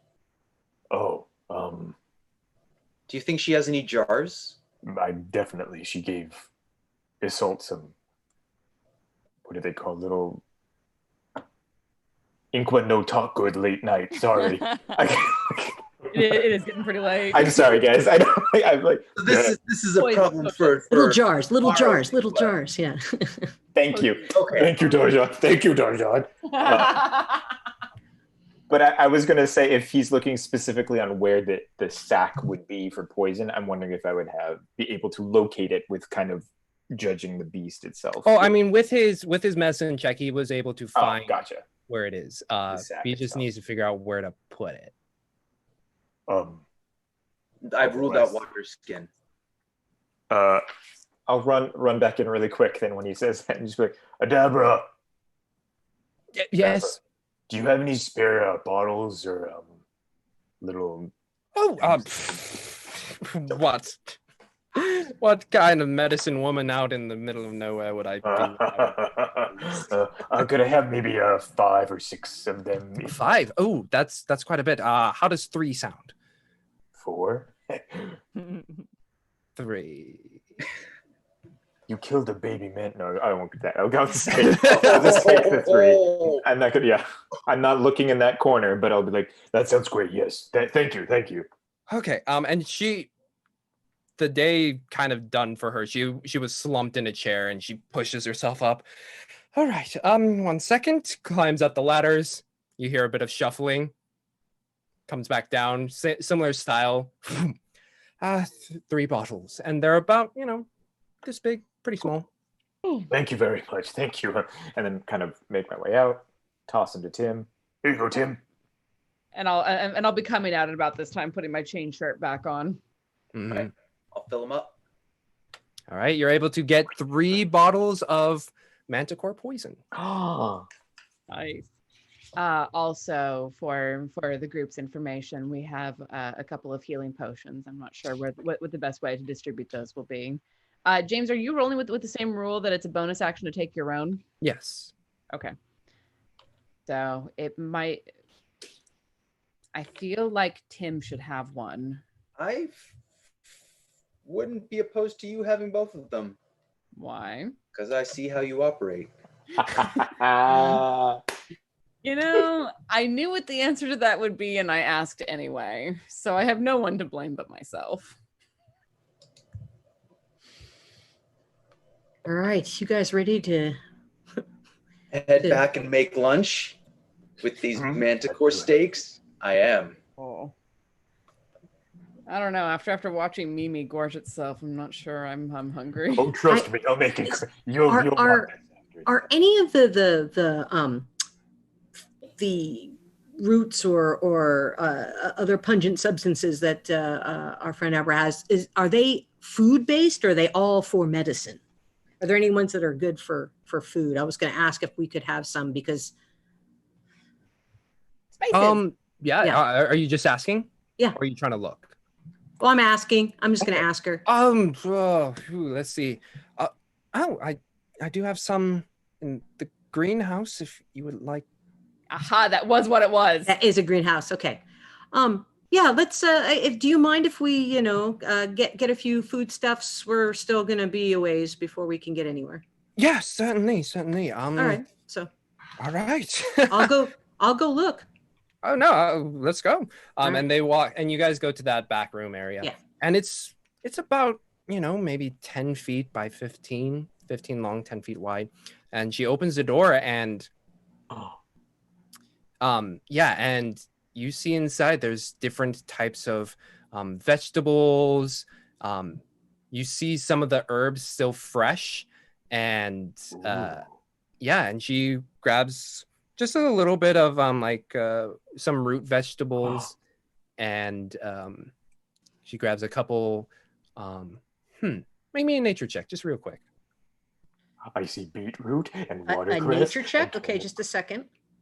collard, spinach, Chickweed. Get some chickweed in there. chickweed, black mustard. 19. There you go. 19. No. See her pull out a couple reddish round things, and they're tomatoes, and they're smallish, and she puts them in a bag along with on top of the root vegetables, and she grabs a couple of the leafy stuff and throws it on top. It's like, I hope that helps a bit. Oh well, thank you. That will help us have a salad. Yes, salads are good. I'm gonna give it to you, Inqua. Don't worry. I had to mention a Yes. salad. He's like, Yes. But yeah, All right. unless there's anything else you guys want to do with Adabra. No. I think that's we'll head back toward the cart and Bessie and Nyx, I think. Yep. All right.